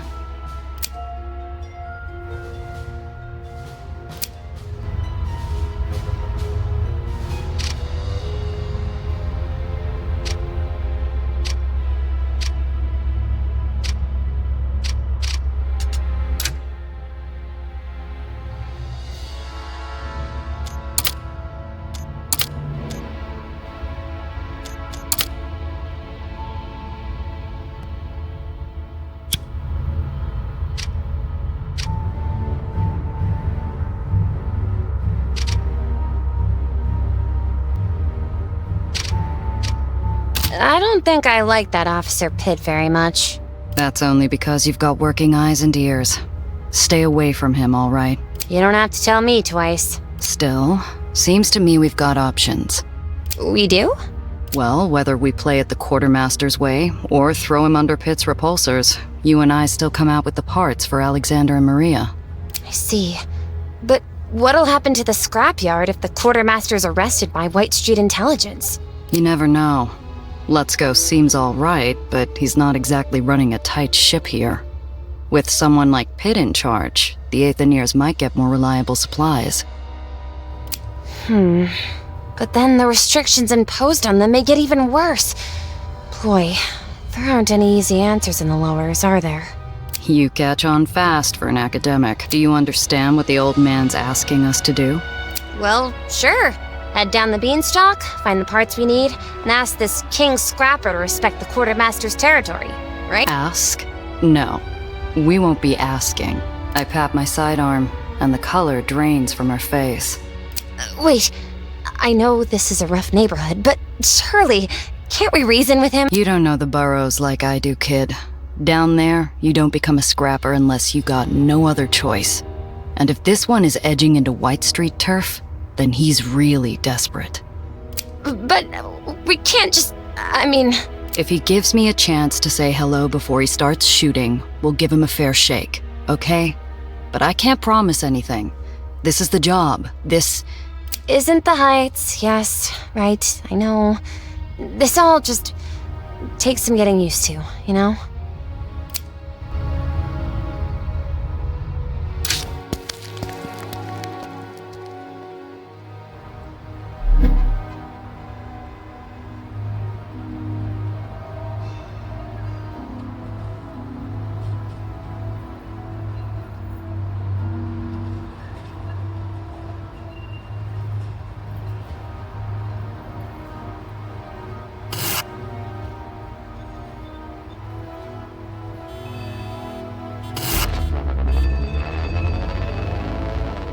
For a moment, I think I'm seeing things. Looks like a scrap pile is moving all by itself. Until I spot the dark shapes of street urchins on its surface, like flies gnawing a steak left out in the sun. Hey, seen anything around here we could use for water filtration? I'm not sure they'll be familiar with that sort of terminology, Gia. What about... You mean like mechanical or fancy carbon type? Ain't seen none today, but Spunky found a whole box of rubber flanges yesterday. No cracks or nothing. You want it? You gotta pay. I'm too busy enjoying the shock on Nellie's face to notice the White Street patrol car pull around into my blind spot. You ain't authorized to be here.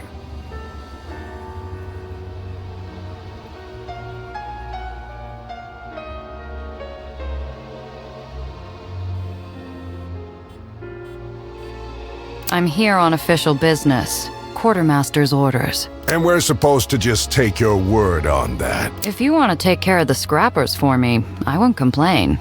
You kissed your wife goodbye this morning, right? His eyes take on a thick, glazed look as he processes this. Then he turns his bovine gaze to the urchin.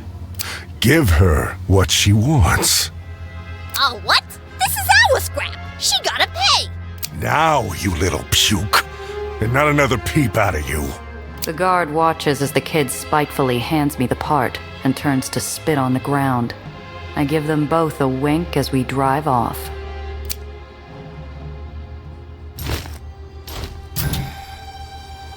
Not what the Aetherians are looking for, but worth a penny or two.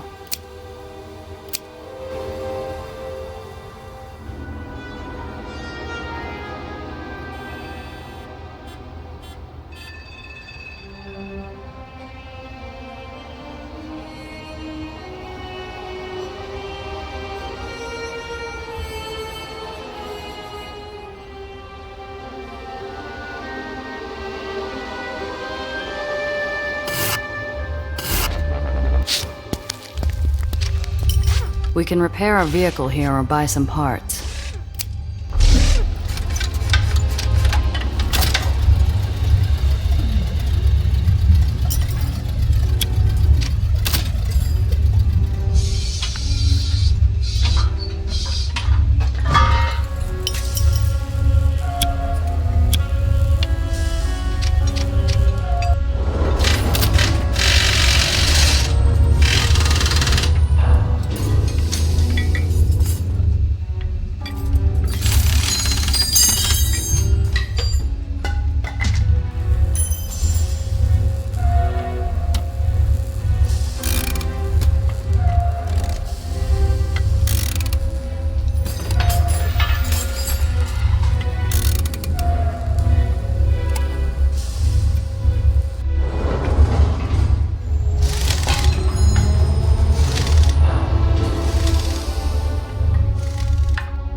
The busted chunk of an island's underside rusts in the sun, laying precariously on a crushed tenement building.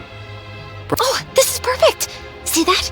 If that old Aether repulsor's not damaged, the parts could easily be repurposed for water filtration. Once we're parked, she runs off and gets to work, untangling pieces of equipment, reaching up on her tippy toes to pull down bundles of wire. She turns back to me. Well, start over there with the equalizer piping. I can't fathom what she wants me to do, so I start tugging on pieces of scrap and hope for the best. My clumsy efforts shake loose a metal assembly, and it nearly cracks open my coconut. You don't know what you're doing. Stay out of the way. I'll do it myself. I wait by the car till Nellie comes over with an armful of useful parts. She gives me a glare, and I can't help but feeling like I'm back in primary school. At least it's only my pride that took a beating this time. There's no mistaking the throaty grumble of a scrapper rig on the prowl, all sizzling oil and sparking ozone. Many scrappers are perfectly decent people just trying to survive. I can tell without looking that ain't the case with this one. Couple of floaters all alone, eh? Easy pickings.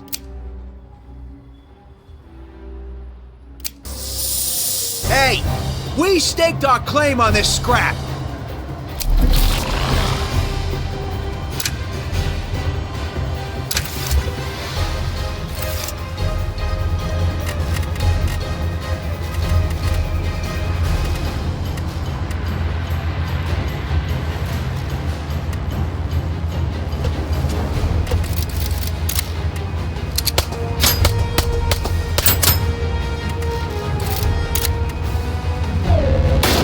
Balls of fire! My transmission! Great balls of fire! My transmission!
You all right?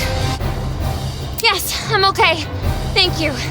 You grew up with those people? A different time, kid. A different life.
This is the closest to the burrows I've been in years. If I look off the edge, I might even be able to see where I was born. I keep my distance. The quartermaster wouldn't need my help if it were just a rogue scrapper or two. I've got to find the real problem, my real target. Gia, what's that? She points out the passenger window at the dark shape of a scrapper clunker, its burnished surface glinting as it swoops down to intercept us. Its markings, from grease-splashed like war paint across the hood to the scars and gouges of previous fights, suggest a high rank. That is who we're here to find. As the car pulls up alongside us, an even and untroubled voice squawks out at us. Hello there. Looking for something, little bird? We don't take kindly to thieves around here. I expect you knew that already. He didn't open the dialogue by opening fire, so I take that as an encouraging sign. Nellie's looking at me expectantly. I better choose my words carefully as we pull over. You familiar with White Street's quartermaster? Let's-go. Sure. He's the only man who puts food on my table. He said scrappers like you were cutting into his territory down here. And he sent you to come take care of me, did he? A distorted, bitter laugh coughs out of the man. Never did trust that old leatherback. So, he wants me out of the picture. Wasn't long ago he slapped this in my palm. The scrapper leans out his window and proffers a folded piece of paper. I can see the quartermaster's stamp even before I grab it. It's a personal letter, promising pay for extra security for the Lutzko's goods as they travel the beanstalk. Sneaky bastard. You can say that again. Guess I've outlived my usefulness. Question is, what are you gonna do now? His arm disappears inside his car again. No telling what he's got aimed at me behind that door. I decide the diplomatic approach is best. You let me keep this letter, and I'll let you be on your way. Fair? Fair. How are things groundside these days? Same as always. The bitterness in his voice betrays no lie. The burrows are still the same as I left them. Hot in the daytime, freezing at night, harsh winds carrying skin-slicing dust, short on clean water, fresh food, and hope. Some things never change. I still hang my boots out the window at night. You really are a Burroughs kid. The scrapper and I share a sharp-toothed grin, and I savor the puzzled look on Nellie's face. I'm not here to steal from anybody. I'll pay for what I claim. I'm looking for water filter parts. Got any on you? Matter of fact, I do have something that might work in a pinch. Guess we go our separate ways then. Fine by me. You be careful out there. His engine roars as he peels away, and I hear Nellie exhale next to me. I don't think Mr. Quartermaster is going to be happy with us. Can't please everyone, kid.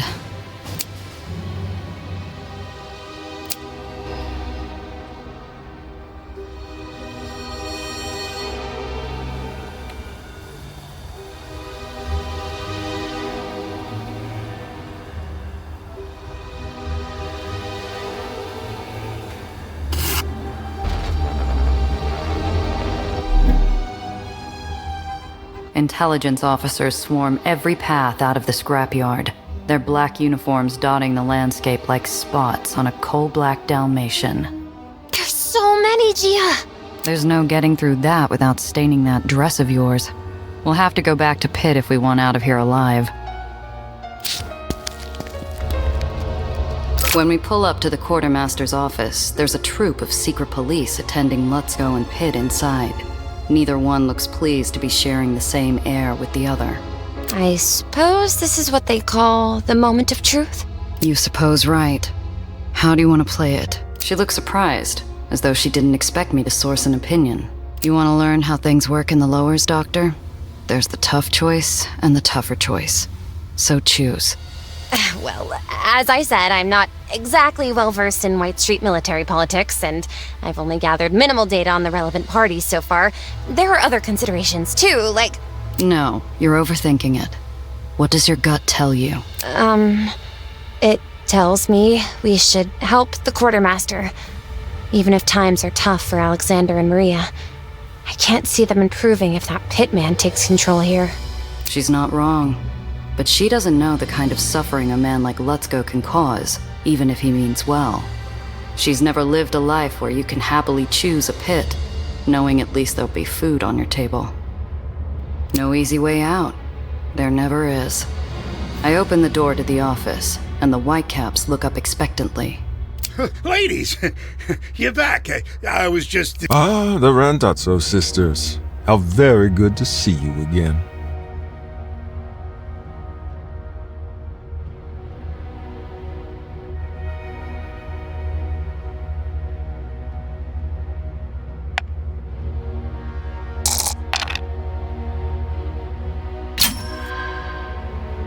You realize you have a serious scrapper problem in White Street, right? They're practically on your doorstep, but you're too busy shaking down your own officers to notice. Intelligence Officer Pitt regards us as one might the brown patch on their recently chomped apple. Thank you for your candor, Miss Randazzo. We'll look into it. Well, Sergeant Major, I suppose that about wraps it up for today. Then, suddenly, he's all smiles, acting for all the world as though we're just finishing a convivial tea luncheon. His tone is the only thing that's pleasant about him as he leans in. If we meet again, Miss Randazzo, our conversation won't be nearly as pleasant as today's. He gestures to his goon squad and they tromp out. Lutzko wipes his brow. We bought the old soldier some breathing room, for all the good it'll do. But we're also on Pitt's blacklist. We'll have to watch our backs in this barony from now on.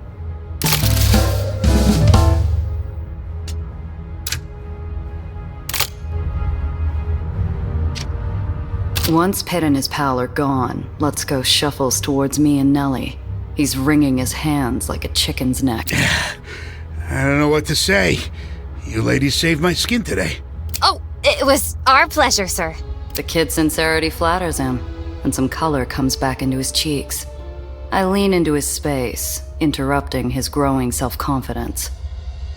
That it was, sir. And we couldn't possibly accept any generous tokens of your gratitude. Recognition flashes in his eyes. To his credit, the old mustard-stained mutt catches on quick. No, I insist.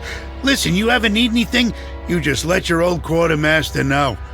I got plenty of stuff you'd find use for.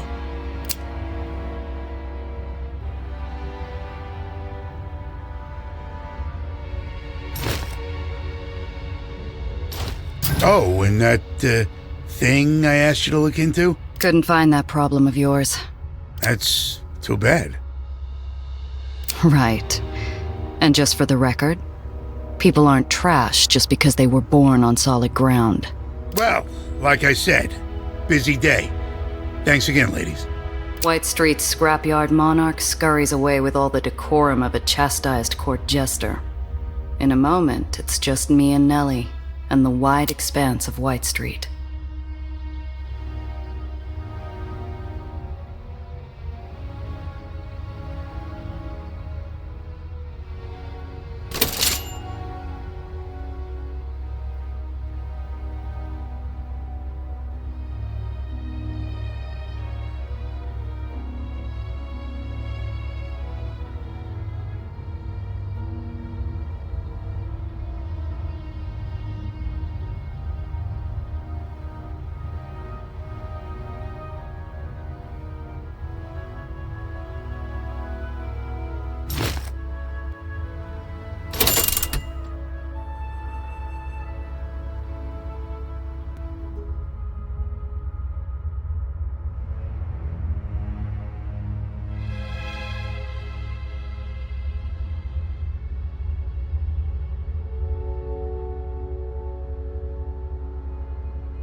Take care out there.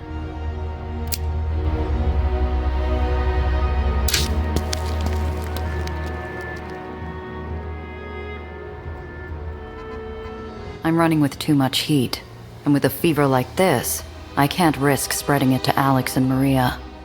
We need to pull over, lie low, and let the Whitecaps move on. There's a place nearby. Ooh, a safe house! That's so exciting! We're like spies or undercover agents. I'm not tired, so I can take first watch if you need a nap. Though I don't have a gun. Do you have an extra? Kid, if we need guns at a safe house, it's not doing its job, and we're in a world of hurt.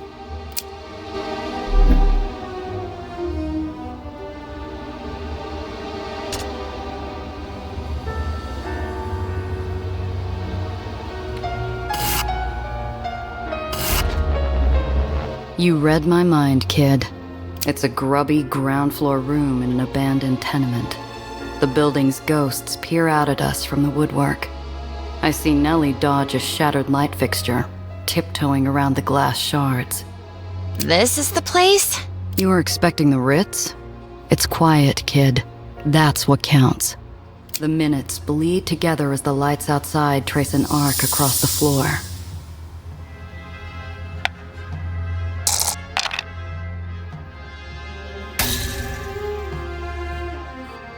I'd say the place had been picked clean, but there's nothing clean about it. It's empty and spent. Is it safe now? Can we leave? Yeah. Drink it in, kid. We won't be seeing this place again.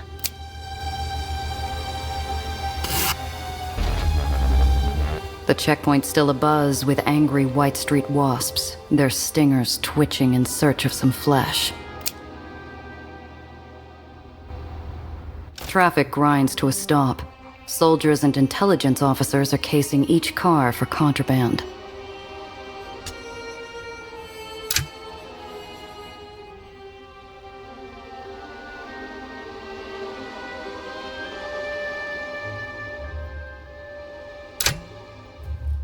After a terse chit-chat with a few guards, liberally aided by Nellie's sweet smile, they wave us through. Open the gate. This one is free to pass.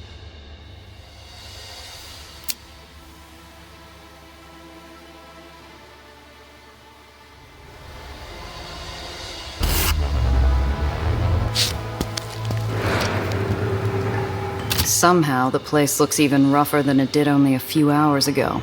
There's a pall in the air as thick as the smog. Alexander and Maria catch sight of us and head over, dropping the goggles from their stained faces and treating us to some weak but earnest smiles. You're back. Do you have what we asked for? I'm happy to say we were able to retrieve some excellent parts for you. Here you are. The kid magnanimously hands over the scrap, with all the pomp of a mayor handing out the key to the city. I can do you one better. I hand over the extra parts we managed to scrounge up. Maria accepts them graciously, and Alexander puts a hand on my shoulder. His dirty cheeks are already lined where he's been crying. I can't tell you what this means. Things have been hard. Our nephew, His words freeze in his throat, and Maria puts a consoling arm around him. Thank you, Gia. And our deal? We're true to our word. Poppers spotted a car matching your description by Hero's Arch, past the commercial district at the island's edge. Should still be there. I should tell you, though. It's all right. Thank you. Next to me, the kid is wilted like a balloon with all the air let out. Her pretty little life in the Heights hasn't prepared her for this. She's had a double shot of reality, with no chaser. Here, we want you to have this. It's not much, but you really stuck out your necks for us, and we look after our own. Thank you, and good luck. To you as well. He bites something back, tight-lipped, but his eyes say it all. Usable scrap wasn't all we gave them today. We reminded him that not all outsiders are pinstriped jackals with a pen in their hand and gold in their smile.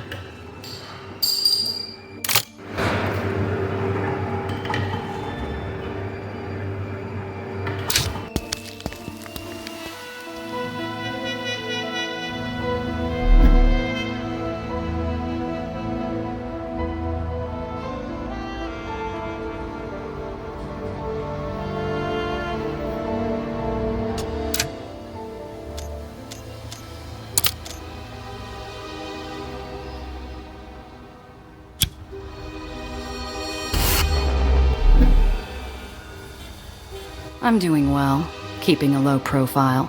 But today it's not enough.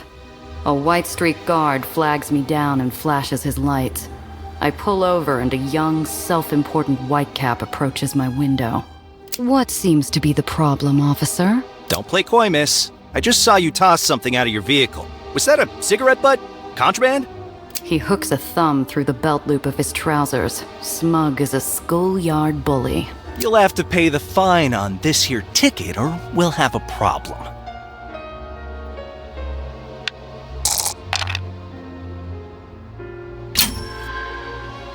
I give the guard a cursory look. He rocks back on his heels absent-mindedly. Slinging tickets to fill a quota's gotta be a dull post. And if I had to guess, this guy's way behind. Slow day, huh? What? That's why you're stopping me. Gotta fill that quota no matter what, right? I'm not sure I like what you're suggesting, miss.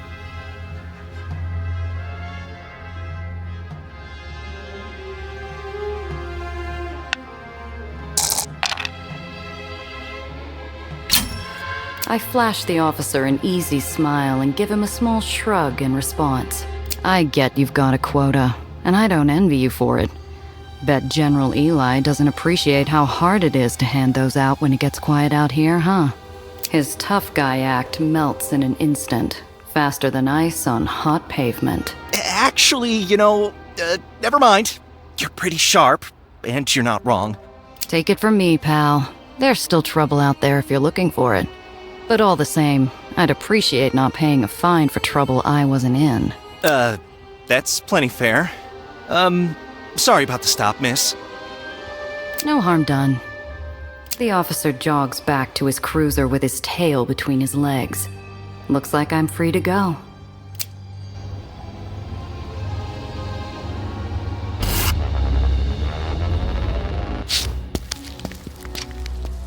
My whole livelihood sits there abandoned, abused, and torched beyond recognition, kept company only by effigies to the long dead.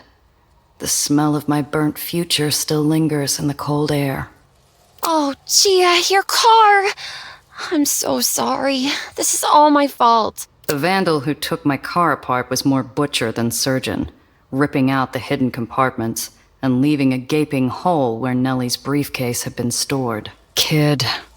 She runs forward, hoping that every desperate scavenger in a 5-mile radius had somehow missed the briefcase. They hadn't. No!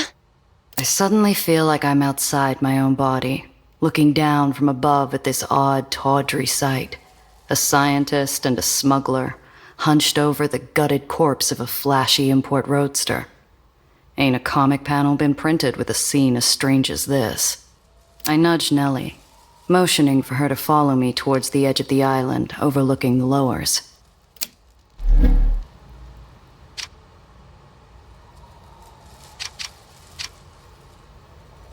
Among the forgotten and decayed, I almost dismiss the rotting crate as another corpse, until a glint of light calls me. Colored glass peeks through the gaps, and not the kind you usually find in White Street.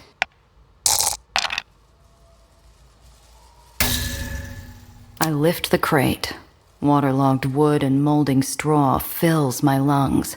While fighting for air, I fumble and the bottom tears like aged parchment.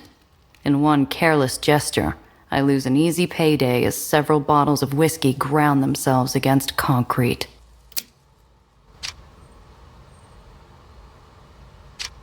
Crumbled remains of White Street's last purge. In the red flashburn when I shut my eyes, and the ozone stings in my nostrils, I feel history repeating itself. You almost got us out of this hellhole, baby. Looks like I'm hitching the rest of the way. I can't bring our baby back, but maybe I can do the next best thing.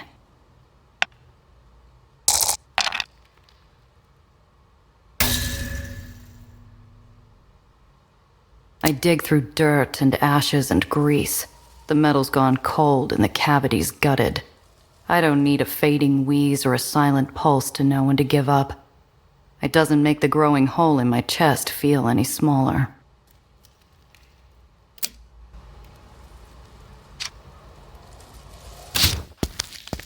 She somberly shuffles over before taking a seat next to me. Our legs dangle over the edge like a set of old, tarnished garden chimes. I thought it'd be beautiful up close. Is that silly? Huh? The well. I've seen it so many times from the Institute, obviously, but I thought when I came down in person, I don't know, I guess I expected something different. In the lowers, kid, things rarely go the way you expect. We gaze out at that hateful storm cloud, and I realize I do see a sort of severe, intense beauty in it. Like the ocean, maybe. Or what I imagine the ocean is like up close. What is it, anyway? The well? It's a unique gravitational phenomenon. I theorize it's a byproduct of excessive industrial Aether production, but the data is still unclear. Punishment for our sins? Last week, I would have scoffed at that. Today, I don't even know what I know anymore.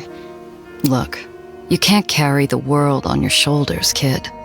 We do what we can, and when we can't anymore, well, there's always wind skipping.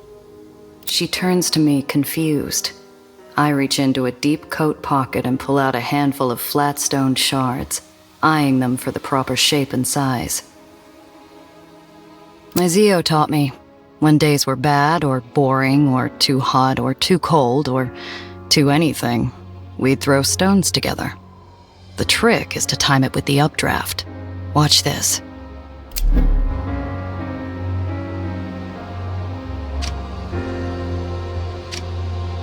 Last time I did this, Needles and I were fighting again. Couldn't hurl a rock at his smug face, so the empty sky had to do. Neither of them deserved it. A soft fragrance fights past the breeze, and I realize the girl's wearing perfume. Vanilla and rose. Height smells, as foreign down here as good dentistry or hope. I feel a weird surge of pity for the poor, pampered kid, and a tiny acid kick of jealousy. Some say that Dreamland is too big to fail, that Nation's Crusade is a new unstoppable force, but with White Street on the warpath. The shard arcs into the air with hope, but plummets into a heavy descent. Nellie stifles a soft laugh. Small as it is, the gray skies over White Street seem grateful for that little spark of joy.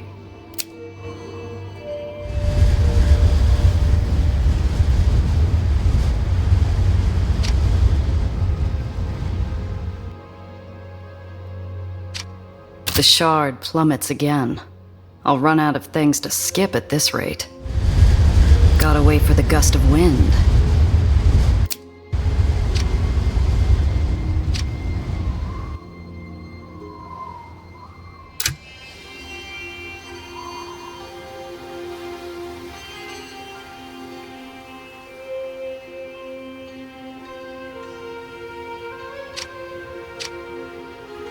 The shard plummets again. I'll run out of things to skip at this rate. Gotta wait for the gust of wind.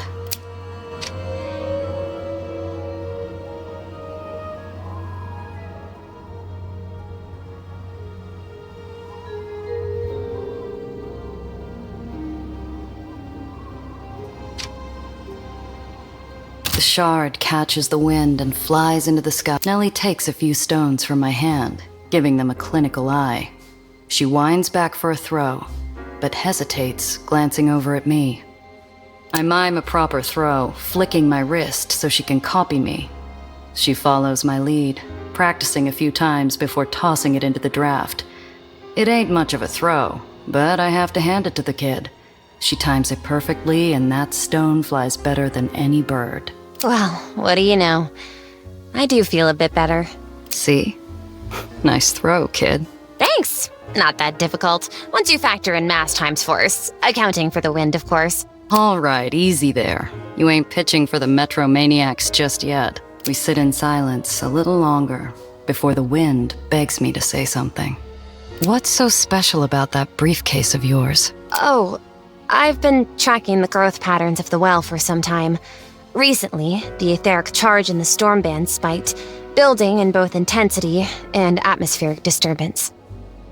English, Professor, please. Someone hasn't been a very good pupil. Skipping your homework. Well, see, my dog ate my chalkboard, and I'm not too good without my chalkboard. Something recently made the well stronger. Much stronger.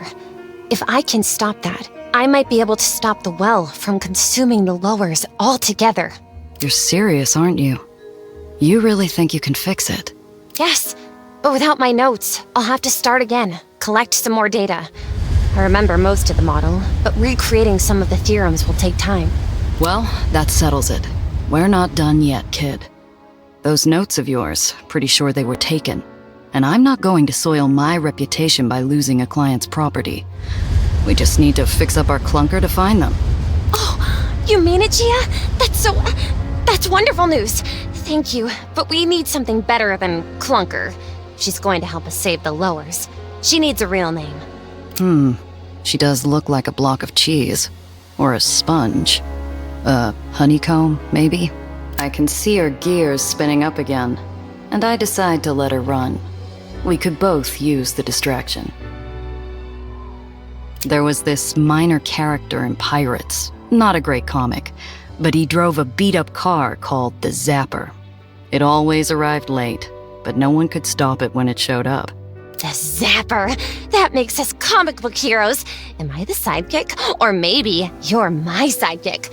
We could just both be heroes? I like that better. You think they'll ever write books about us? As we stand under the gloom of the well, the world somehow manages to look just a tiny bit brighter. I think your uncle was right earlier. The wind skipping did help. Thanks, Principessa. Trying out a little Italian? We'll work on it. Something easier. But you call me that. I should be able to call you something. I've already got a name, kid. But let me know if you think of anything.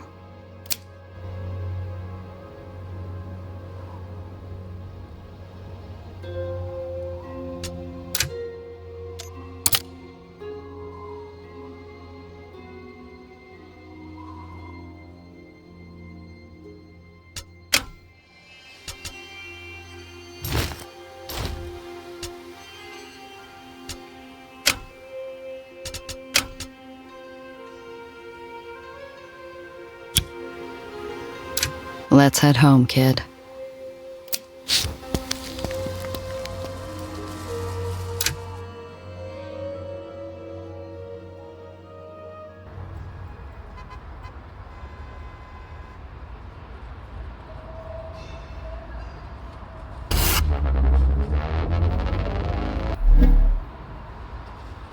I'm getting used to Zapper's quirks, namely compensating for her disastrous alignment. When I hear a sharp intake of breath from Nellie. My eyes dart to the rear view and I see him again. That tall, rangy shadow, riding hard towards us like a bandit in the night. The shadow pulls up next to us, and I'd swear on Zio's headstone I feel the temperature drop. His gaze is flint and his smile is poison. I squeeze the wheel to steady myself. I've been awful rude. Never introduced myself. Name's Tobias Dufresne. Didn't ask, Slim. You got about 3 seconds before I ram you into a building. Leave us alone! Be glad to oblige, Missy, but I'm being paid handsomely to bring you back home, and I aim to earn my pay. Come along now. Like hell. You there! Disperse immediately! Here's your chance to run. You'd like that, wouldn't you? It was you. You torched my car. Precious to you, was it? I expect little miss was hoping to get her papers back, too. Don't worry, darling. They're in good hands. Wait, my research? Give it back! And that's doctor to you! Apologies, but if you won't come quietly, well... I said disperse! Final warning!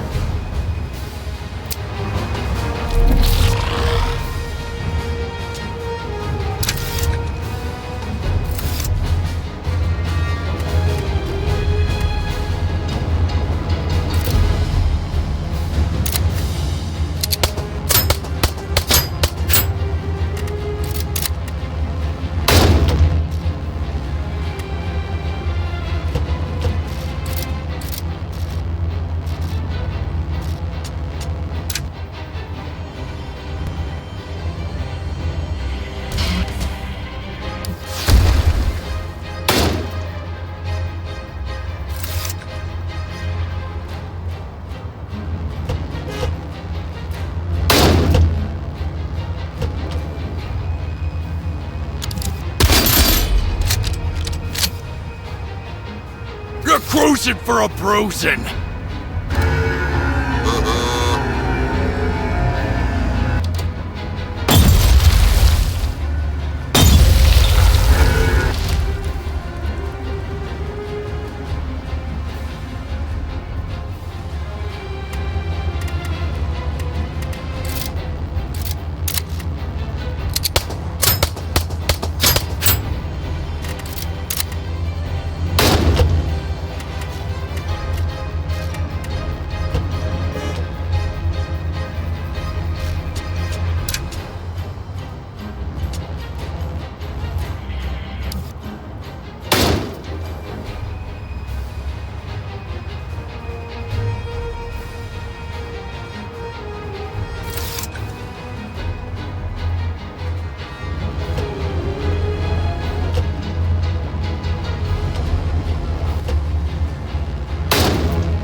Stop me that easily. This isn't over.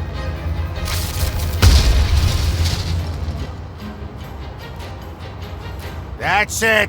You're under arrest by order of General Tillinghast. Damn it, soldier boy, get out of my way. Now's our chance. The Whitecaps jump on Dufresne's sleek Corvette like a drove of starched pigs tackling a raven. While the bullets and cuss words fly, so do we. And he clocks our escape with a furious shout. You ain't seen the last of me, you hear? I'm coming for you, Miss Doctor.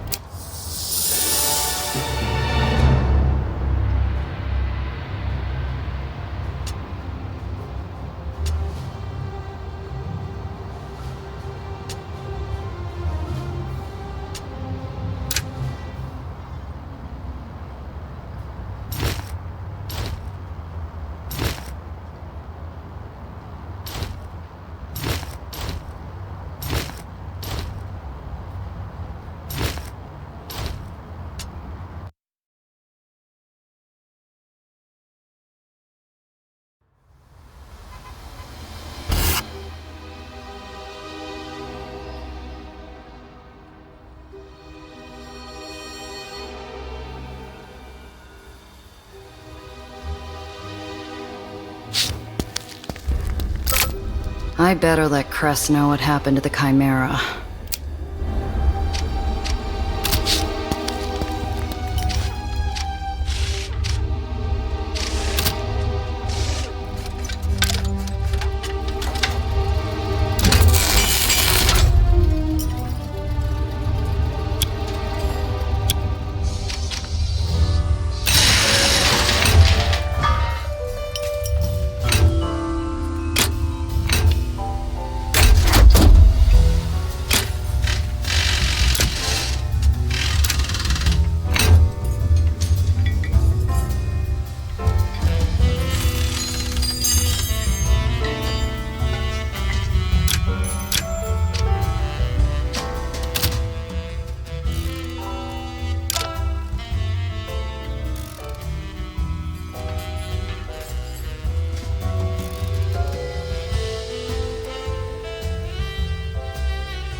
Cress greets us, shoulders square, arms crossed, a woman bracing for impact. She must have figured something was wrong when I didn't pull up with our baby. You find her? She was gutted.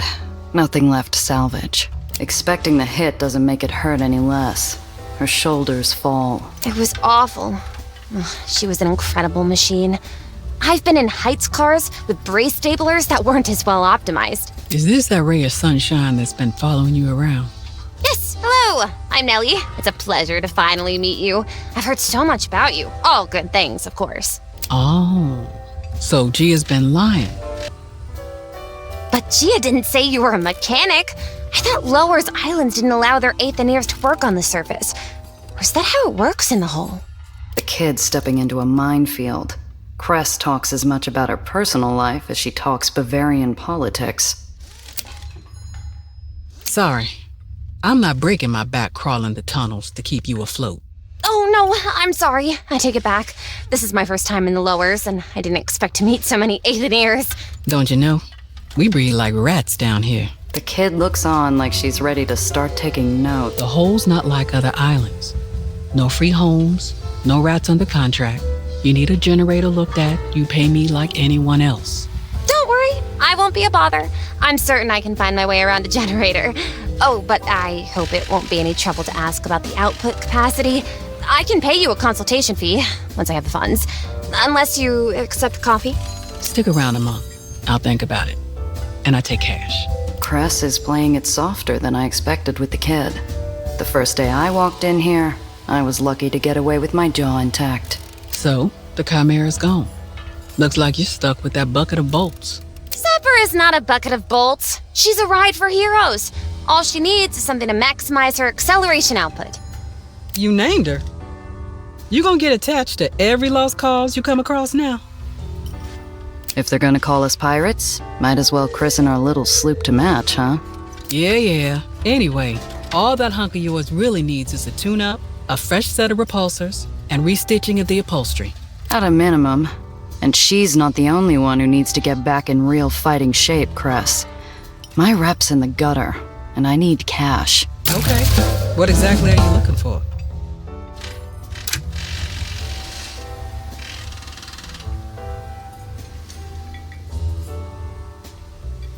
Got anything for a little more protection? Honeybee can take some fire from street-level punks, but I wouldn't trust her in a serious dogfight. The chassis is shot to hell. You're gonna want some serious armor plating to reinforce it. I'm out of anything at the level you're asking for, but if you bring me the plates, I'll get them set up for you. Think Tiana has anything? If you're willing to pay an arm and a leg. Fair enough. I'll stop by Pier 6. You happen to know of any jobs? I got something, but it doesn't pay much. More of a personal matter. If you want real money, you know who you'll have to talk to. No, Needles is off the table. Needles? Is he bad? He's nobody. Just another smuggler I used to work with. We had a falling out on our last job. Just another smuggler who owes you big? He recently set up shop in the Raymond district. Not struggling for work either. You need a lead on jobs. He's who you need to talk to. Least he can do. I haven't seen Needles since Zio died. Haven't wanted to. Too many bad memories. But Cress is right. I need the money. And a job's a job, even if it's from him. You said you had a job? Something personal? Yeah, but first, tell your client to go bother someone else. Oh, no problem. Don't worry about me. I've been wanting to look at these Aether lifters you got stacked up over there. It'll be like I'm not even here.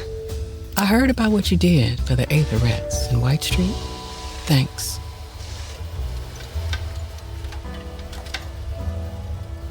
They dealt with me fairly, and your advice was, if I recall correctly, to not be an ass. So I wasn't. So, you wouldn't say no to another job for them? Depends. You said yourself the pay's nothing to write home about. We got some scratch saved up. A sponsor's covering the rest. Sponsor? They're good for it. I'll vouch. Look, Cress, I don't go into a job blind. Give me something. I can't. You want the job? Those are the terms. I get an uneasy itch.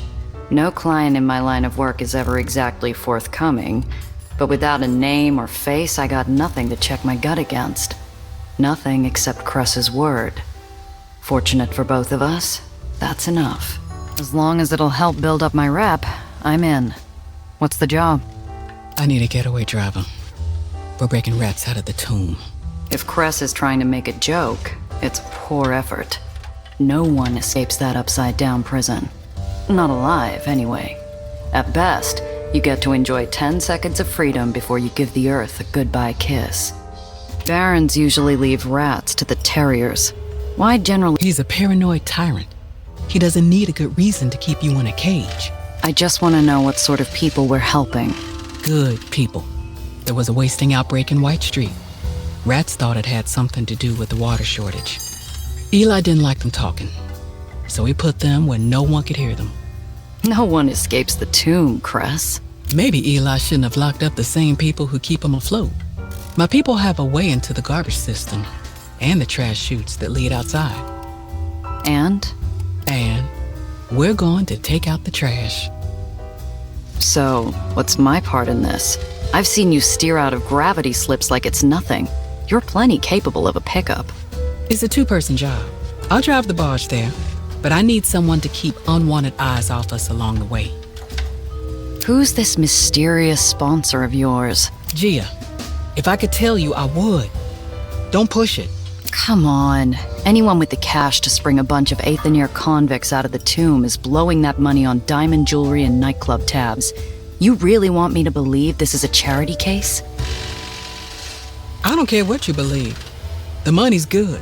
That's all you need to know. I knew from her blue-hot glare I'd pushed her as far as she would go. Doesn't matter. Okay, Cress. I'm with you. Good.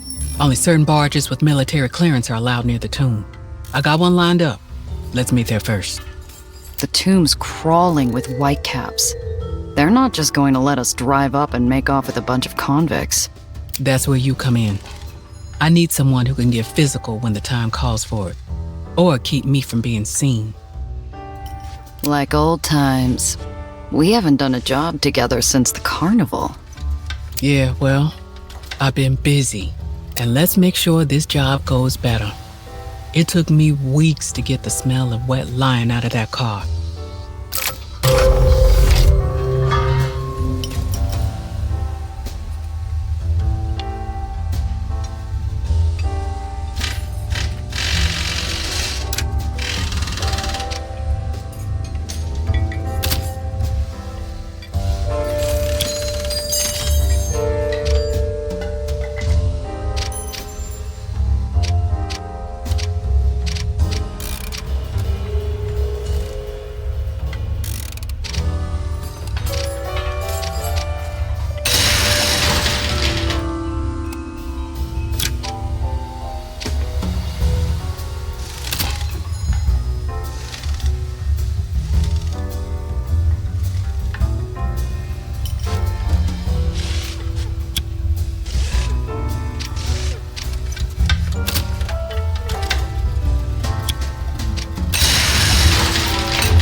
A storm brews on the shallow ferry platform, where the kid hovers over Mr. Throg, crackling with frustration like a gathering thundercloud.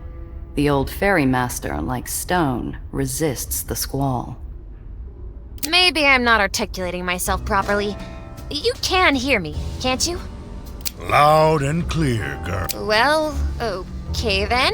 Let's cast away, or whatever the expression is. Sorry, but no. Fairy. Oh, Gia, thank goodness you're here. You gotta help me talk some sense into this man. He won't... She wants to visit the well. And Miss Reinhardt might have a death wish, but I most certainly do not. She balls her little fists, barely suppressing her frustration. A new tempest is about to erupt when I steal the wind right from under her. You were going to run off without me, kid?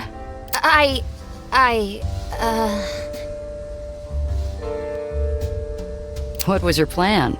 Run into the storm and hope it didn't tear you apart? Gia, this is the last thing, and I'll have recreated the most important parts of my research. I just need to get close enough to see the atmospheric conditions around the outskirts of the well. The only thing you'd have seen is your own skull as your eyes were pulled from their sockets. Mad girl. Everyone had their own well story, just part of living every day next to something that could kill you. I'd tell my giggling sister how I had to lasso my own leg once as it floated off. Nellie, evidently, does not share the same amusement at such a story. You know, there is one place that might work. Not too far out of the way from White Street. Safe from the gravity, too. Oh? You ain't taking her to the rig now, are you? I might rather take my chances near the well. Don't worry, old man. Ghosts don't scare me. Ghosts?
Tayana, my black market fence, is as sharp as they come.